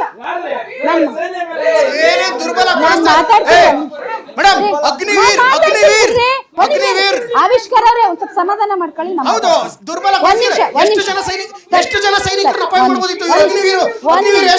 ಒಂದ್ ನಿಮಿಷ ಯಾರು ಮಾತಾಡ, ನೀವೇನ್ರಿ ಕುತ್ಕೊಳ್ಳಿ, ಒಂದ್ ನಿಮಿಷ ತಡ್ರಿ. ಸರ್ ಒಂದ್ ನಿಮಿಷ ನಮ್ ಜೊತೆ ಮಾತಾಡಿ. ದುರ್ಬಲ ಸರ್ಕಾರ, ದುರ್ಬಲ ಪ್ರಧಾನಿ. ಆಯ್ತು, ದುರ್ಬಲ ಸೇನೆ ಅಂದಿದ್ದನ್ನ ವಾಪಸ್ ತಗತೀರಾ ಇಲ್ವಾ? ಏನ್ ಮಾಡಿದ್ರು ದುರ್ಬಲ? ಅದೆಲ್ಲ ಬೇಡರಿ, ಇವತ್ತಿಂದ ಹೇಳ್ರಿ ನೀವು. ದುರ್ಬಲ ಈಗ ಪಾಕಿಸ್ತಾನದ ವಿರುದ್ಧದ ಹೋರಾಟದಲ್ಲಿ ಹೆಂಗ್ ದುರ್ಬಲ ಆಯ್ತು ಸೇನೆ ಹೇಳಿ? ಹೆಂಗೆ ಅಲ್ಲ ಹೊಡಿಬಹುದಾಗಿತ್ತು ಬೇರೆ. ಒಂದ್ ನಿಮಿಷ ತಡ್ರಿ, ಒಂದ್ ನಿಮಿಷ. ದುರ್ಬಲ ನೀವ್ ಸುಮ್ನೆ ಇರ್ರಿ ಒಂದ್ ನಿಮಿಷ. ದುರ್ಬಲಕ್ಕೂ ನಿಮ್ಮ ಹೆಸರೇನು? ದೀಪಕ್ ಗೌಡ್ರೆ. ದುರ್ಬಲಕ್ಕೂ ಅವರನ್ನ ತಡೆದ್ರು ಅನ್ನೋದಕ್ಕೂ ವ್ಯತ್ಯಾಸ ಇದೆ. ದುರ್ಬಲಗೊಳಿಸ್ತಾ ದಯವಿಟ್ಟು ಇದ್ದಾರೆ ಅಂತ ನೋಡೋಣ, ಹೇಳೋದು. ಸೇನೆ ಎಂದೆಂದಿಗೂ ದುರ್ಬಲ ಆಗಿಲ್ಲ, ಆಗೋದು ಇಲ್ಲ. ಅವತ್ತಿನ ಸೇನೆ, ಒಂದ್ ನಿಮಿಷ ಅವತ್ತಿನ ಕೇಳಿಸ್ಕೊಳ್ಳಿ. ಸೇನೆ ಆಗಿದ್ದಾಗ್ಲೇನೆ ಇದು ಏನ್ ಇವಾಗ ದುರ್ಬಲ ನಿರ್ಮಿಸಿದ್ದು ಆಯ್ತು, ಅಂತ. ಏನ್ ದುರ್ಬಲ ಆಯ್ತು ಸೇನೆ? ಸೇನೆ ಸುಮ್ಮನೆ ಹಾಕ್ಸಿದಾರೆ ಅನ್ನೋ ಪದ ಯಾಕೆ? ಬಳಸಿ. ಯಾಕೆ? ದುರ್ಬಲ ಬಲ ದುರ್ಬಲ, ಬಲದ ಅಪೋಸಿಟ್ ದುರ್ಬಲ. ಹೌದು, ಬಲ ನಮ್ಮ ಸೇನೆ ಸೇನೆ ಇದೆ. ಬಲಿಷ್ಠವಾಗಿದೆ, ನಮ್ಮ ಸೇನೆ ಇದೆ. ಬಲಿಷ್ಠವಾಗಿದೆ. ಅದನ್ನ ಒಂದ್ ನಿಮಿಷ ಸರ್ಕಾರ ತಡ್ರಿ, ದುರ್ಬಲಗೊಳಿಸ್ತಾ ಒಂದ್ ಇದ್ದಾರೆ. ನಿಮಿಷ ತಡ್ರಿ. ಏನ್ ಮಾಡ್ತು ಇವತ್ತಿನ ಪಾಕಿಸ್ತಾನದ ವಿರುದ್ಧದ ಹೋರಾಟದಲ್ಲಿ ಸೇನೆ ಏನೇನ್ ಮಾಡಿದೆ ಅನ್ನೋದು ನಿಮ್ಮ ಮಾಹಿತಿಗೆ ಬಂದಿದೆ. ಸೈನ್ಯಕ್ಕೆ ಅಲ್ಲಿ ಬಾರ್ಡರ್ ಅಲ್ಲಿ ಏನೇನ್ ಮಾಡಿದೆ ಅನ್ನೋದನ್ನ ಮೈಕ್ ಹತ್ರ ಇಟ್ಕೊಂಡ್ ಮಾತಾಡಿ. ಏನೇನ್ ಮಾಡಿದೆ ಅಂದ್ರೆ? ಈ ಬಾರಿ ಸೇನೆ ಏನೇನ್ ಮಾಡಿದೆ? ಸೇನೆ ಎಲ್ಲ ಮಾಡ್ತು ಮೇಡಮ್, ಹೋಗಿ ಏನೇನ್ ಅಟ್ಯಾಕ್ ಮಾಡಿದೆ ಮಾಡಿದ್ದಾರೆ. ಹೇಳಿ? POK ಆರ್ ಕಡೆ ಅಟ್ಯಾಕ್ ನಿಮ್ದೇ ಮಾಡಿದ್ದಾರೆ. ಸೇನೆ ರೀ, ಅವ್ರ ಸೇನೆ ಅಲ್ಲ, ನಮ್ಮ ದೇಶದ ಸೇನೆ, ದೇಶದ ಸೇನೆ ಅಂತ ಅದನ್ನ ಹೇಳ್ತಾರೆ. ಹೇಳಕ್ ನಿಮ್ಗೆ ಅವ್ರ ಯಾಕೆ ಸರ್ಕಾರ ಅದನ್ನ ಹಿಂಜರಿಕೆ? ದುರ್ಬಲಗೊಳಿಸ್ತಾ ಇದೆ ಅಂತ ನಿಮ್ಗೆ ಯಾಕೆ ಹೇಳ್ತಾರೆ ಅದು. ಹಿಂಜರಿಕೆ? ಅವ್ರ No, ಸರ್ಕಾರ my question is very clear, Deepak ಗೌಡ್ರೆ. ನಮ್ಮ ಸೇನೆ ಏನ್ ಮಾಡ್ತು ಹೇಳಿ? ನಮ್ಮ ಸೇನೆ ನೀವು ಜೈ ಹಿಂದ್ ಯಾತ್ರೆ ಅಂತ ನೀವು ತಿರಂಗ ಯಾತ್ರೆ ಮಾಡಿದ್ರಲ್ಲ ಸೈನ್ಯದ ಜೊತೆಗೆ ನಾವು ನಿಲ್ತೀವಿ ಅಂತ. ಅಲ್ವಾ? ಕರೆಕ್ಟ್ ಸೈನ್ಯದ ತಾನೆ? ಜೊತೆಗೆ ಒಂದ್ ನಿಮಿಷ, ನಿಲ್ತೀವಿ ಅಂತ. ಕರೆಕ್ಟ್ ತಾನೆ? ಹಾ. ಏನ್ ಮಾಡ್ತೀವಿ? ಸೈನ್ಯದ ಜೊತೆ ನಾವು ನಿಲ್ತೀವಿ ಅಂತ ಏನ್ ಮಾಡಿದ್ರಿ ಏನ್ರಿ ಸೇನೆ? ಸ್ಟಾಪ್ ಮಾಡಿಸಿದಾರಲ್ಲ. ನೀವೇನ್ರಿ, ನೀವ್ ಹೇಳಿಲ್ಲ ಅಂತ ಬೇರೆಯವ್ರು ಕೊಡ್ತೀನಿ ಮಾಹಿತಿ. Stop ಏನು ಮಾಡ್ಸಿದಾರ. ಸ್ಟಾಪ್ ಗೀಪ್ ಆಮೇಲೆ ಏನ್ ಮಾಡ್ತೇಳಿ? ಏನ್ ಮಾಡ್ತು ಅಂದ್ರೆ ಎಲ್ಲೆಲ್ಲಿ ಟೆರರಿಸ್ಟ್ ಗಳು ಉಗ್ರ ನೆಲೆ ಇತ್ತು ಅಲ್ಲ ಹೊಡಿತು. ಎಲ್ಲೆಲ್ಲೋಯ್ತು? 6 ಕಡೆ POK ನಲ್ಲಿ 3 ಕಡೆ ಪಾಕಿಸ್ತಾನ ಒಳಗೇನೆ. ಒಳಗೆ ಅಲ್ವಾ? ಹೌದು. ಇದನ್ನ ದುರ್ಬಲ ತಂತ್ರಜ್ಞಾನ ಅಂತೀರಾ? ಶಿಸ್ತು, ತಂತ್ರಜ್ಞಾನ ಇದನ್ನ ದುರ್ಬಲ ನಾನು ಅಂತೀರೋ? ಹೇಳ್ತಾರೆ ತಂತ್ರಜ್ಞಾನ ಈಗಷ್ಟು ಇಂಪ್ರೂವ್ ಇದನ್ನ ಆಗಿದೆ. ದುರ್ಬಲ ಅಂತೀರೋ? ಅದೇ ಅವತ್ತು ಇಂಥ ತಂತ್ರಜ್ಞಾನನೇ ಇಲ್ದಿರ ಅಮೆರಿಕಾನು ಎದುರಿಸಿ ನಿಮ್ ಅಮೆರಿಕ ಪ್ರಕಾರ ಮಾತು ಏನ್ ಮಾಡ್ಬೇಕಾಗಿತ್ತು? ಹೋಗಿ ಹೊಡೆದ್ರಲ್ಲ. ನಿಮ್ Control ಪ್ರಕಾರ ಮಾಡ್- ಏನ್ ಮಾಡ್ಬೇಕಾಗಿತ್ತು? ಕೇಂದ್ರ ಸರ್ಕಾರ ಕಂಟ್ರೋಲ್ ಮಾಡಬಾರ್ದು, ಸೇನೆಗೆ ಫ್ರೀ ಹ್ಯಾಂಡ್ ಕೊಡಬೇಕು ಇವತ್ತಿನ ದಿನ. Okay, I ದೇಶದ do ಜನರ agree. ಭಾವನೆ ಒಂದ್ ನಿಮಿಷ, ತಕ್ಕಂಗೆ. correct, I do agree. ಪಾಕಿಸ್ತಾನದ ವಿರುದ್ಧ ನಾವು ಯುದ್ಧ ಮಾಡಬೇಕು, ಅದನ್ನ ಯುದ್ಧ ಅಂತಿರೋ ನಿಮ್ ಭಾಷೆಯಲ್ಲಿ ಏನೇನ್ ಅಂತೀರಾ ಅನ್ಕೊಳ್ಳಿ, ಮಾಡಬೇಕು ಅನ್ನುವಾಗ ನಂದೇನು ಇಲ್ಲ. ಇಡೀ ದೇಶದ ಪ್ರತಿಪಕ್ಷಗಳ ಆಗ್ರಹ ಇದೆ. ಸೇನೆ ನೀವು ತಗೊಳ್ಳಿ ಇಂಡಿಪೆಂಡೆಂಟ್ ಡಿಸಿಷನ್. ನಿಮ್ಗೆ ಯಾವಾಗ ಬೇಕೋ ಆವಾಗ ನುಗ್ಗಿ, ನಿಮ್ಗೆ ಏನ್ ಸಪೋರ್ಟ್ ಬೇಕೋ ಒಂದು ಸರ್ಕಾರವಾಗಿ ನಾವು ಮಾಡ್ತೀವಿ ಅಂದ್ರು ಮೋದಿ ಅವರು ಸ್ಟಾಬಾಸ್. ಆದರೆ ಕದನ ವಿರಾಮ ಘೋಷಣೆ ಮಾಡುವಂತಹ ಸಂದರ್ಭದಲ್ಲಿ ನಿಜಕ್ಕೂ ಸೈನ್ಯದ ನಿರ್ಧಾರವೇ ಇದು ಅಥವಾ ರಾಜಕೀಯ ನಿರ್ಧಾರವೇ ಇದು? ಇದು ರಾಜಕೀಯ ನಿರ್ಧಾರವೇ, ಸೈನ್ಯದ ನಿರ್ಧಾರವೇ? ಯಾರು ಉತ್ತರ ಕೊಡ್ತೀರಿ ಇದಕ್ಕೆ? ಇದು ರಾಜಕೀಯ ನಿರ್ಧಾರವೇ ಅಥವಾ ಸೈನ್ಯ ತೆಗೆದುಕೊಂಡಿರುವಂತಹ ನಿರ್ಧಾರವೇ? ಇದು ಡೆಫಿನೆಟ್ಲಿ ಇದು ರಾಜತಾಂತ್ರಿಕ ವ್ಯವಸ್ಥೆಯಲ್ಲಿ ತೆಗೆದುಕೊಂಡಂತ ರಾಜಕೀಯ ನಿರ್ಧಾರ. ಹೌದು, ಇದು ರಾಜಕೀಯ ನಿರ್ಧಾರ. 100% ರಾಜಕೀಯ ನಿರ್ಧಾರನೇ ಇದು. ಯಾಕೆ ಇವಾಗ ನರೇಂದ್ರ ಮೋದಿ ಅವರು ಹೇಳ್ಬೋದಾಗಿತ್ತು, ಯಾಕೆ ಮಧ್ಯಸ್ಥಿಕೆ ವಹಿಸ್ತಾ ಇದ್ದಾರೆ ಡೊನಾಲ್ಡ್ ಟ್ರಂಪ್ ಅವರು? ಯಾಕೆ ನೀವು ಯುದ್ಧ ನಡೆಯುವಂತ ಸಂದರ್ಭದಲ್ಲಿ ಟ್ವಿಟರ್ ನ ಮಾಡಿದಂತ ಕದನ ವಿರಾಮ ಅಂತ ಯಾಕೆ ಹೇಳಿದ್ರು? ದೇಶದ ಜನ ಹೇಳಿದ್ರಾ? ಈ ದೇಶದ ಸೈನಿಕರೇನಾದ್ರು ಹೇಳಿದ್ರಾ ವಿರಾಮ ಮಾಡ್ತಾ ಇದೀವಿ, ಕದನ ವಿರಾಮ ಸ್ಟಾಪ್ ಮಾಡ್ತಾ ಇದೀವಿ? ಈ ದೇಶದ ಪ್ರಧಾನಮಂತ್ರಿ ಏನಾದ್ರು ಹೇಳಿದ್ರಾ? ಯಾಕೆ ಇವ್ರು ಹೇಳಿದ್ರೆ? ಅವರು ಸ್ನೇಹಿತರು, ಇವರು ದೋಸ್ತು, ಅವ್ರ ಕಡೆಯಿಂದ ಯಾಕೆ ಹೇಳಿಸ್ತಾರೆ? ನೀವೇ ಹೇಳ್ಬೋದಾಗಿತ್ತಲ್ಲ, ಈ ದೇಶದಲ್ಲಿ ಇಂಥ ಪರಿಸ್ಥಿತಿ ಇದೆ, ಇದನ್ನ ಕದನ ವಿರಾಮ, ಪಾಕಿಸ್ತಾನವ್ರು ಬಂದು ನಮ್ ಕಾಲು ಹಿಡಿತಾ ಇದ್ರು, ಕೈ ಹಿಡಿತಾ ಇದ್ರು, ನಾವು ಯುದ್ಧನ ಕದನ ವಿರಾಮ ಮಾಡ್ತಾ ಇದ್ದೀವಿ ಅಂತ. ಯಾಕೆ ನಿಮ್ಗೆ ಧೈರ್ಯ ಇಲ್ವಾ? ಧೈರ್ಯ ಇಲ್ವೇ ಇಲ್ರಿ? ನೀವ್ ಹೇಳ್ಬೋದಾಗಿತ್ತಲ್ಲ, ಯಾಕೆ ಬೇರೆಯವ್ರ ಕಡೆಯಿಂದ ಹೇಳಿಸ್ತೀರಾ? ಅಮೆರಿಕ ಬಿಟ್ಟು ಬೇರೆ ಯಾವ್ದಾದ್ರು ದೇಶಗಳು ಹೇಳಿದ್ದಾವ? ಯಾರೂ ಹೇಳಿಲ್ಲ, ಯಾರೂ ಮುಂದ್ಗಡೆಗೆ ಬಂದಿಲ್ಲ. ಹಾಗಾದ್ರೆ ನರೇಂದ್ರ ಮೋದಿ ಅವರು ಇವರು ಸ್ನೇಹಿತರ ಅಥವಾ ಏಜೆಂಟಾ? ಭಾರತಕ್ಕೆ ಏನಾದ್ರು ಏಜೆಂಟಾ? ಅಂತ ಸಂದರ್ಭದಲ್ಲಿ ಇಂದಿರಾ ಗಾಂಧಿಯವರು ಇದ್ದಂತ ಸಂದರ್ಭದಲ್ಲಿ ಅಂತ ಅಮೆರಿಕದ ಪ್ರಧಾನಮಂತ್ರಿಗಳನ್ನ, ಅಧ್ಯಕ್ಷರನ್ನ ಎದುರಾಕೊಂಡು ನೀವು ಸುಮ್ಮನೆ ಏರಿ ಹೋಗ್ಬೇಡಿ ಯುದ್ಧಕ್ಕೆ ಅಂತ ಹೇಳಿದ್ರು. ಯಾರ ಆ ಸಂದರ್ಭದಲ್ಲಿ ಹೇಳಿದ್ರು ಕೂಡ ಅವರನ್ನ ಎದುರಾಕೊಂಡು ಪಾಕಿಸ್ತಾನವನ್ನ 93,000 ಯುದ್ಧ ಕೈದಿಗಳು. ಒಂದ್ ನಿಮಿಷ ಇದಕ್ಕೆ ನಾನು ಸರೆಂಡರ್ ಮಾಡ್ತಿದ್ವಿ. ಇವಾಗ ನೋಡಿ ಮೇಡಮ್, ನಾವು ಮಾತಾಡ್ತಾ ಸರೆಂಡರ್ ಮಾಡಿಸಿದ್ವಿ. ಆ ದಮ್ಮು ತಾಕತ್ತು ಬಳೆ ತೊಟ್ಕೊಂಡಿರುವಂತಹ ಒಬ್ಬ ಹೆಣ್ಣಿಗೆ ಇರುವಂತಹ ಶಕ್ತಿ ಬೇರೆ ಶಕ್ತಿ ಇದೆಯಲ್ಲ, ಆ ಶಕ್ತಿ ನರೇಂದ್ರ ಮೋದಿ ಅವ್ರಿಗಿಲ್ವಾ ಶಕ್ತಿ? ಈಗ ಸುಮ್ನೆ ಆಗ್ಬಿಡಿ, ಅವ್ರು ಮಾತಾಡಿ. ಇವಾಗ ನೋಡಿ ಮೇಡಮ್, ನೀವೇ ಹೇಳ್ದಂಗೆ ನೀವು ಇದು ಟಾಪಿಕ್ ಇರೋದನ್ನೇ ಇಂದಿರಾನ ಮೋದಿನ ಅಂತ. ಟ್ರಂಪ್ ಏನ್ ಮಾಡೋದು ಅಂತ ನಾವು ಕಂಟ್ರೋಲ್ ಮಾಡಕ್ಕಾಗಲ್ಲ ಮೇಡಮ್. ಅವ್ರು ಏನೋ ಒಂದು ಟ್ವಿಟರ್ ಅಲ್ಲಿ ಹಾಕಿದ್ರು ಇದಿರ್ಬೋದು. ಫಸ್ಟ್ ಆಫ್ ಆಲ್ ನಾವು ಇಲ್ಲಿ ಬರ್ಬೇಕಾಗಿರೋದು ಆಪರೇಷನ್ ಸಿಂಧೂರ್ ಏನಕ್ಕಾಗಿದ್ದು 26 ನಮ್ಮ ಅಣ್ಣ ತಮ್ಮಂದಿರನ್ನ ಅದಕ್ಕೆ ಅವರು ಹೇಳ್ತಾರೆ, ಅಣ್ಣ ತಮ್ಮಂದಿರಿಗೆ ನಾವು ಮಾಡಿರೋದು ಹೇಳಿದ್ರು. ಕರೆಕ್ಟ್ ಮೇಡಮ್, ಇಲ್ಲಿ ಕೇಳಿ. ಇದು ಇವಾಗ ನರೇಂದ್ರ ಮೋದಿ ಅವರು ಇವಾಗ ಯಾವುದೇ ಕಾರಣಕ್ಕೂ ನಾವು ಅದನ್ನ ಸೀಸ್ ಫೈರ್ನ ನಾವು ಒಪ್ಕೊಂಡಿಲ್ಲ. ಅವ್ರು ಇವಾಗ ನಿನ್ನೆ ಮಾತಾಡ್ತಾ ಒಪ್ಕೊಂಡಿದೀರಿ, ಹೇಳಿದೀವಿ, ಎಲ್ಲ ಅಲ್ಲ ಆ ತರ ಅಂತಲ್ಲ, ಅಂದ್ರೆ ಈ ತರ ಎಲ್ಲ ಒಪ್ಕೊಂಡು ಆಗಿದೆ. ಸ್ಟಾರ್ಟಿಂಗ್ ಏ, ಸುಮ್ನೆ ಇರಿ, ಅವ್ರು ನಾನು ಮಾತಾಡ್ತಾ ಇರುವಾಗ ನೀವು ಮಾತಾಡಿಲ್ಲ ಬಾಸ್. ಒಂದ್ ನಿಮಿಷ ಇರಿ, ಒಂದ್ ನಿಮಿಷ. ವಿರಾಮ ಅಂತಂತಂದ್ರೆ ಮುಕ್ತಾಯ ಅಲ್ಲ, ವಿರಾಮ ಅಂದ್ರೆ ಮುಕ್ತಾಯ ಅಲ್ಲ. ವಿರಾಮ ಅಂತಂತಂದ್ರೆ there is a very much clear difference. ಒಂದು ಒಳ್ಳೆ ಚಾನ್ಸ್ ಇತ್ತಲ್ಲ ಸರ್, ಎಲ್ಲ ನಮ್ಗೆ ಅನುಕೂಲ, ಒಂದ್ ನಿಮಿಷ, ಎಲ್ಲ ನಮ್ಗೆ ಅನುಕೂಲಕರ ರೀತಿಯಲ್ಲೇ ಎಲ್ಲ ನಡೀತಾ ಇತ್ತಲ್ಲ ಸರ್. ಪಾಕಿಸ್ತಾನ ಅಂತೂ ನಡಗ್ಬಿಟ್ಟಿತ್ತಲ್ಲ ಸರ್, ಪಾಕಿಸ್ತಾನದ ಎದೆ ಮೇಲೆ ಕಾಲಿಟ್ಟಿದ್ವಲ್ಲ ಸರ್, ಅಂತ ಅವಕಾಶ ಮತ್ತೆ ಮತ್ತೆ ಒಂದ್ ನಿಮಿಷ ಬರುತ್ತಾ ಇದು ಅವಕಾಶ ಅನ್ನೋದಕ್ಕಿಂತ ಇನ್ನೊಂದು ಇಂಪಾರ್ಟೆಂಟ್ ದೊಡ್ಡ ವಿಷಯ ಏನಿದೆ ಅದು ಮೋದಿ ಅವರಿಗೆ ಅಂತಂದ್ರೆ, ಮೋದಿಜಿ ಅವರು ಬಂದ್ಬಿಟ್ಟು ಒಬ್ಬ ವರ್ಲ್ಡ್ ಲೀಡರ್ ಅಂತಂದ್ರೆ ವಸುದೈವ ಕುಟುಂಬಕಂ ಅಂತಂದ್ಬಿಟ್ಟು ಒಂದು ಪದನ ಉಳಿಸ್ತಾರೆ. ಅದ್ರಲ್ಲಿ ಏನು ಅಂತಂದ್ರೆ ಎಲ್ಲಾರ ಮಾತು ಎಲ್ಲಾರ ಕೇಳಿ ಒಂದು ಮನೆ ಇದ್ದಂಗೆ. ಇದು ಮನೆ ಅಂತಂದ್ರೆ ಟ್ರಂಪ್ ಬಂದ್ಬಿಟ್ಟು ಒಂದು ಒಳ್ಳೆ ದೊಡ್ಡ ಸ್ಥಾನ. ನಮ್ಮ ಭಾರತ ಸದಸ್ಯ, ನಾನು ಮಾತಾಡಲ್ಲ, ಕೇಳಿ, ನಾವು ಟ್ರಂಪ್ ಬಗ್ಗೆ ನಾನು ಮಾತಾಡಲ್ಲ. ಐ ಆಮ್ ನಾಟ್ ಈಸ್, ನಾನು ಟ್ರಂಪ್ ಬಗ್ಗೆ ಅಲ್ಲ.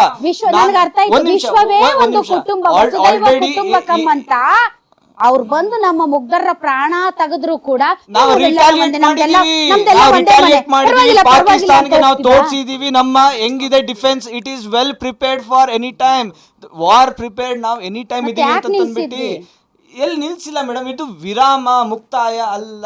ನಾನು ಅದೇ ಕ್ಲಿಯರ್ ಆಗಿ ಹೇಳಿದೀವಿ. ನಾವು ತುಂಬಾನೇ ಮುಂಚೆನೆ ನಾವು ಏನ್ ಗೊತ್ತಾ, ಅವರು ನಾವು ಮುಂಚೆನೆ ಅಡಿಗೆ ಆಗೋಕ್ಕಿಂತ ಮುಂಚೆನೆ ರುಚಿನ ನಾವು ಹೇಳಕ್ಕಾಗಲ್ಲ ಮೇಡಮ್. ಭಾಷಣ ಮಾಡಿದ್ದಾರೆ ಮನೆಗೆ ಹೋದ್ಮೇಲೆ ಕೇಳ್ತಾರೆ.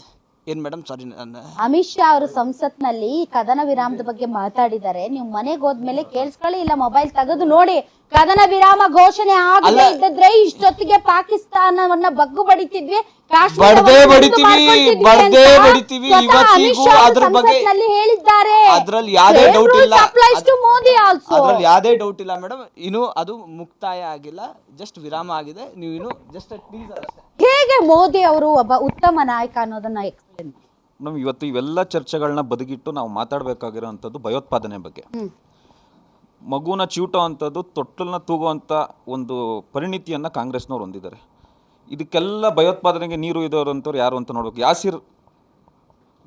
ಯಾಸೀನ್ ಮಲ್ಲಿಕ್ ಅವ್ರನ್ನ ಬಂದು ನಮ್ಮ ಮನಮೋಹನ್ ಸಿಂಗ್ ಅವರು ಇದ್ದಿದ್ದ ಕಾಲದಲ್ಲಿ ಯಾಸಿರ್ ಅಹಮದ್ ಅಂತೇಳಿ 103 ದೇಶಕ್ಕೆ ಬೇಕಾಗಿದ್ದಂಥ ಭಯೋತ್ಪಾದಕನನ್ನು ಕರ್ಕೊಂಬಂದು ಶಾಂತಿ ಪ್ರಶಸ್ತಿ ಕೊಟ್ಟಂಥವ್ರು ಇಂದಿರಾ ಗಾಂಧಿಯವರು. ಹಾಗೆಲ್ಲೋಗಿತ್ತು ಅವ್ರದ್ದು ದಿಟ್ಟತನ, ಶೌರ್ಯ? ನಾವು ಮೂಲವನ್ನು ಹುಡುಕ್ಬೇಕು. ಭಯೋತ್ಪಾದನೆ ಇವತ್ತು ಕಿತ್ತೋಗಿಬೇಕು ಅಂತಂದ್ರೆ ಅದ್ರ ಮೂಲ, ಅದಕ್ಕೆ ನೀರು ಇದ್ದವ್ರು ಯಾರು ಅಂತಂದ್ರೆ ನಾವು ನೋಡ್ಬೇಕಾಗತ್ತೆ. ಆದ್ರಿಂದ ನಾನು ಹೇಳ್ತಾ ಇದೀನಿ, ಇದೆಲ್ಲ ಒಂದ್ ನಿಮಿಷ ಸರ್, ಒಂದ್ ನಿಮಿಷ ಬ್ರದರ್. ನಾನೇ ಕೇಳ್ತಾ ಇದ್ದೆ, ಇದೇ ಯಾಸೀನ್ ಮಲ್ಲಿಕ್ನ ಕರ್ಕೊಂಬಂದು ನಿಲ್ಸ್ಕೊಂಡಂತವ್ರು ಯಾರು? ಮನಮೋಹನ್ ಸಿಂಗ್ ಅವರು. ಇದೇ 56 ಇಂಚಿನ ಪ್ರಧಾನಿಗಳು 2014ರಿಂದ ಯಾವೊಬ್ಬ ಟೆರರಿಸ್ಟ್ ನ ಕರೆದ ಪಕ್ಕದಲ್ಲಿ ಕೂರ್ಸ್ಕೊಂಡಿದ್ದಾರೆ? ಇವತ್ತಿಗೂ ಅವ್ರು ನೋಡಿದ್ರೆ ಇಂದಿರಾ ಗಾಂಧಿ ಅವರು ಏನ್ ಗೊತ್ತಾ, ನರೇಂದ್ರ ಮೋದಿ 103 ದೇಶ ಭಯೋತ್ಪಾದಕನನ್ನ ಕರೆದು ನಿಮ್ಮ ರಾಜೀವ್ ಗಾಂಧಿ ಅವರು ಬೋಯಿಂಗ್ ವಿಮಾನ ಕೊಡ್ತಾರೆ. ಎಲ್ಲೋಗಿತ್ತು ಆಗ ನಿಮ್ ದಿಟ್ಟತನ, ಶೌರ್ಯ? ನರೇಂದ್ರ ಮೋದಿ ಅವರು ಪಾಕಿಸ್ತಾನ್ಗೆ ಹೋಗಿ ಬಿರಿಯಾನಿ ತಿಂದು ಬಂದ್ರು ಅಂತ ಅವ್ರು ಹೇಳ್ತಾರೆ. ಬಿರಿಯಾನಿ ತಿಂದು ಬಂದ್ರ ಮಾತ್ರಕ್ಕೆ ಪಾಕಿಸ್ತಾನಕ್ಕೆ ಜೈ ಅಂದ್ರು ಅಂತ ಅಲ್ಲ. ಕಂದಾಹಾರದಲ್ಲಿ ನಾವು ಆ ಕೋತಿನ ಬಿಟ್ಟು ಕಳಿಸಿದ್ವಿ, ಅವನೇನೇನ್ ಮಾಡ್ತಾ ಇದ್ರು, ಆಗ ಯಾರಿದ್ರು ಅದೆಲ್ಲ ಅಲ್ಲ. ಆಯಾ ಕಾಲಘಟ್ಟಕ್ಕೆ ತಕ್ಕಂತೆ ಆಯಾ ಪರಿಸ್ಥಿತಿಗೆ ಅನುಗುಣವಾಗಿ ನಾವು ಯಾಸಿರ್ ಅರಾಫತ್ ಅಂತ 103 ದೇಶಗಳಲ್ಲಿ ಮಾಡಿದ್ವಿ. ನೀವು ಹೇಳ್ಬೇಕಾಗಿರೋದು ಇದು ಭಯೋತ್ಪಾದನೆಯ ವಿರುದ್ಧ ಹೋರಾಟ, ಹೌದಾ? ಖಂಡಿತವಾಗ್ಲೂ ಇದು ಭಯೋತ್ಪಾದಕರ ವಿರುದ್ಧದ ಹೋರಾಟ. ನಾವು ಪಾಕಿಸ್ತಾನದ ಮೇಲೆ ಆಗ್ಲಿ, ಪಾಕಿಸ್ತಾನದ ಸೈನ್ಯದ ಮೇಲೆ ಆಗ್ಲಿ, ಪಾಕಿಸ್ತಾನದ ನಾಗರಿಕರ ಮೇಲೆ ದಾಳಿ ಮಾಡಿಲ್ಲ. ನಾವು ಮಾಡಿದ್ದ ಯಾರ ಮೇಲೆ? ಭಯೋತ್ಪಾದಕರ ಮೇಲೆ. ನಮ್ಮ ಇವರು ವಿದೇಶಾಂಗ ಸಚಿವರು ಏನಂತ ಟ್ವೀಟ್ ಮಾಡಿದ್ರು? ಇಡೀ ಪ್ರಪಂಚ ಭಯೋತ್ಪಾದನೆಗೆ ಅಸಹನೆಯನ್ನ ವ್ಯಕ್ತಪಡಿಸಬೇಕು, ಯಾರು ಭಯೋತ್ಪಾದನೆಯನ್ನ ಸಹಿಸಬಾರ್ದು ಅಂತ ಫಸ್ಟ್ ಡೇನೇ ಟ್ವೀಟ್ ಮಾಡಿದ್ರು. ಯಾಕೆ ಮಾಡಿದ್ರು ಅವರು? ಅದೇ ರೀತಿ ನಡ್ಕೊಂಡಿದ್ದಾರೆ. ಯಾವುದೇ ಒಂದು ದೇಶಗಳು ಕೂಡ ಪಾಕಿಸ್ತಾನದ ಪರ ಮಾತಾಡ್ಕೂಡುದು. ಯಾಕೆಂದ್ರೆ ಭಯೋತ್ಪಾದನೆಯನ್ನ ತನ್ನ ಒಡಲೊಳಗೆ ಇಟ್ಕೊಂಡಿರುವಂತಹ ಪಾಕಿಸ್ತಾನ ಈ ವಿಚಾರದಲ್ಲಿ ಯಾವ ದೇಶಗಳು ಕೂಡ ಸಹನೆಯನ್ನ ತೋರಿಸಬಾರ್ದು ಅಂತ. ಹೌದಾ? ಅದನ್ನೇ ನಾನು ಡಬಲ್ ಸ್ಟ್ಯಾಂಡರ್ಡ್, ಕಾಂಗ್ರೆಸ್ ಅವ್ರದ್ದು ಡಬಲ್ ಸ್ಟ್ಯಾಂಡರ್ಡ್ಸ್ ನಾನು ಹೇಳ್ತಿರೋದು. ಬ್ರದರ್, ನಾನು ಹೇಳಿದ ಕ್ಲಾರಿಫಿಕೇಶನ್ ಕೊಟ್ಟು ನೀವು ಕಂಟಿನ್ಯೂ ಮಾಡಿ. ಮೋದಿ ಅವರು ಏನಂದ್ರು ನಿನ್ನೆ, ನಾವು ಭಯೋತ್ಪಾದನೆ ವಿರುದ್ಧ ನಾವು ಚಟುವಟಿಕೆ ನಡೆಸ್ತಾ ಇದ್ರೆ ಪಾಕಿಸ್ತಾನ ನಮ್ಮ ಮೇಲೆ ದಾಳಿ ಮಾಡ್ತಾ ಇದೆ, ಹಂಗಾದ್ರೆ ಅವರು ಭಯೋತ್ಪಾದನೆಯ ಪರನ ವಿರುದ್ಧನ ಅಂತ ಕೇಳಿದ್ರು, ಹೌದಾ? ಜೈಶಂಕರ್ ಅವ್ರು ಏನ್ ಕೇಳಿದ್ರು, ನೀವು ಭಯೋತ್ಪಾದಕರ ವಿರುದ್ಧ ಅಸಹನೆ ವ್ಯಕ್ತಪಡಿಸ್ಬೇಕು ಅಂತ. ಮಧ್ಯದಲ್ಲಿ ಅಮೇರಿಕಾ ಬಂದ್ಬಿಟ್ಟು ನೀವು ಎರಡೂ ದೇಶಗಳು ನಿಮ್ಮ ಟ್ರೇಡ್ ಕಟ್ ಮಾಡ್ಬಿಡ್ತೀವಿ, ನೀವೇ ಒಪ್ಕೋಬೇಕು ಅಂತ ಹೇಳಿದ ತಕ್ಷಣ ಒಪ್ಕೊಂಡ್ಬಿಟ್ರು ಅಂತಂದ್ರೆ ನಾವು ಮಾಡ್ತಾ ಇರುವ ಭಯೋತ್ಪಾದನೆಯ ವಿರುದ್ಧದ ಹೋರಾಟ ಯಾಕೆ ನಿಲ್ಲಿಸಬೇಕು? ಒಪ್ಕೊಂಡ್ರು ಬಿಟ್ರು ಅಂತಕ್ಕಂಥದ್ದು ಕಾಂಗ್ರೆಸ್ ಅವ್ರು ಹೇಳ್ಬೇಕಾಗಿಲ್ಲ, ಬಿಜೆಪಿ ಅವ್ರು ಹೇಳ್ಬೇಕಾಗಿಲ್ಲ. ಅದನ್ನ ಒಪ್ಕೊಂಡಿದ್ವಿ ಅಂತಂದ್ರೆ ನಿನ್ನೆ ನರೇಂದ್ರ ಮೋದಿ ಅವರೇ ಅದನ್ನ ತಿಳಿಸಿರ್ತಾ ಇದ್ರು. ಡೊನಾಲ್ಡ್ ಟ್ರಂಪ್ ಅವರು ಹೇಳಿದ್ದಕ್ಕೆ ನಾವು ನಿಲ್ಸಿದ್ವಿ ಅಂತ ನಿನ್ನೆ ನರೇಂದ್ರ ಮೋದಿ ಅವರು ಅದನ್ನ ಕ್ಲಾರಿಫಿಕೇಶನ್ ಕೊಡ್ತಾ ಇದ್ರು. ಇದನ್ನ ಕಾಂಗ್ರೆಸ್ ಅವ್ರು ಹೇಳುವಂಥದ್ದಲ್ಲ, ಬಿಜೆಪಿ ಅವ್ರು ಹೇಳುವಂಥದ್ದಲ್ಲ. ಇಲ್ಲಿ ನಾವು ಮೂಲ ಹುಡುಕ್ಬೇಕಾಗಿರೋಂಥದ್ದು ಭಯೋತ್ಪಾದನೆ ಯಾವುದು, ಅದಕ್ಕೆ ನೀರು ಹೊರದವ್ರು ಯಾರು ಅಂತದ್ದು ನಾವು ಹೇಳ್ಬೇಕು. ಇದ್ರ ಕ್ಲಾರಿಫಿಕೇಶನ್ ದಯವಿಟ್ಟು ಅವ್ರನ್ನ ಕೇಳಿ ಮೇಡಮ್. ಓಕೆ ಮೇಡಮ್ ಇದ್ರ ಬಗ್ಗೆ ಓಕೆ ಆಲ್ ರೈಟ್. ಈಗ ಟ್ರಂಪ್ ಬೇಕಾ ಬಿಟ್ಟು ಮೈಲೇಜ್ ತಗತಾವ್ನೆ. ಒಂದ್ ನಿಮಿಷ ಕೇಳಿಸಿ ನಿಮಗ್ ಪರವಾಗಿ ಮಾತಾಡ್ತೀನಿ, ಒಂದ್ ನಿಮಿಷ ಕೇಳಿಸ್ಕೊಳ್ಳಿ. ಸೊ ಟ್ರಂಪ್ ಈ ವಿಚಾರದಲ್ಲಿ ಮೈಲೇಜ್ ತಗತಾ ಇದ್ದಾರೆ. ಯಾಕಂದ್ರೆ ಆತನಿಗೆ ಗೊತ್ತಾಯ್ತು ನರೇಂದ್ರ ಮೋದಿ ಅವರು 8 ಗಂಟೆಗೆ ಪ್ರೆಸ್ ಮೀಟ್ ಮಾಡ್ತಾರೆ ಮತ್ತು ಅವ್ರು ಹೇಳ್ತಾರೆ ಈ ವಿಚಾರದಲ್ಲಿ ನಮ್ಮ ಡಿ ಜಿ ಎಮ್ ಮಾತಾಡಿ ನಾವು ಒಂದು ನಿರ್ಧಾರ ತೆಗೆದುಕೊಂಡಿದ್ದೀವಿ ಅಂತ. ಅದಕ್ಕಿಂತ ಮುಂಚೆಗೆ ಬಂದ್ಬಿಟ್ಟು ನಾನು ಹೇಳ್ಬಿಟ್ಟೆ, ಇವ್ರು ಒಪ್ಕೊಂಡ್ಬಿಟ್ರು ಅಂತ ಬಿಲ್ಡಪ್ ತಗೊಂಡ್ರು. ಯಾಕೆ ಅಂತಂದ್ರೆ ಆತನಿಗೆ ಇಡೀ ವಿಶ್ವದ ದೊಡ್ಡಣ್ಣ ಆಗಬೇಕು ಅನ್ನುವಂತಹ ಚಾಟ. ಎಲ್ಲಿ ನರೇಂದ್ರ ಮೋದಿ ಅವ್ರಿಗೆ ಕ್ರೆಡಿಟ್ ಬಂದ್ಬಿಡುತ್ತೋ, ಎಲ್ಲಿ ನರೇಂದ್ರ ಮೋದಿ ಅವರು ಒಂಥರ ವಿಶ್ವಮಾನವ ಆಗ್ತಾರೋ ಅನ್ನೋ ಕಾರಣಕ್ಕೆ ಮುಂಚೆ ಬಂದ್ಬಿಟ್ಟು ಕ್ರೆಡಿಟ್ ತಗೊಳ್ಳೋಂಥ ಪ್ರಯತ್ನ ಮಾಡ್ದ. ಇವತ್ತು ವಿದೇಶಾಂಗ ಇಲಾಖೆಯ ಸುದ್ದಿಗೋಷ್ಠಿಯಲ್ಲಿ ಮಾತನಾಡಿದಂಥ ಅವ್ರ ಹೆಸರೇನಪ್ಪ, ಇವರು ಯಾರು, ರಣಧೀರ್ ಜೈಸ್ವಾಲ್ ಅವರು ಏನ್ ಹೇಳಿದ್ರು? ಇಲ್ಲ, ಟ್ರಂಪ್ ಮಾತಾಡಿಲ್ಲ ನಮ್ ಜೊತೆ, ಟ್ರಂಪ್ ನಮ್ ಜೊತೆ ಮಾತಾಡಿಲ್ಲ ಈ ವಿಚಾರವಾಗಿ, ಟ್ರೇಡ್ ವಿಚಾರ ನಮ್ ಜೊತೆ ಮಾತಾಡಿಲ್ಲ ಅಂತ ಹೇಳಿದ್ದಾರೆ. ಸೀಸ್ ಫೈರ್ ವಿಚಾರದಲ್ಲಿ ಮಾತಾಡಿಲ್ವಾ ಅನ್ನೋದ್ರ ಬಗ್ಗೆ ಕ್ಲಾರಿಟಿ ಇಲ್ಲ. ಬಟ್ ಟ್ರೇಡ್ ವಿಚಾರ ಅಂತೂ ನಮ್ ಜೊತೆ ಮಾತಾಡಿಲ್ಲ ಅಂತ ರಣಧೀರ್ ಜೈಸ್ವಾಲ್ ಅವರು ಕ್ಲಾರಿಫೈ ಮಾಡಿದ್ದಾರೆ.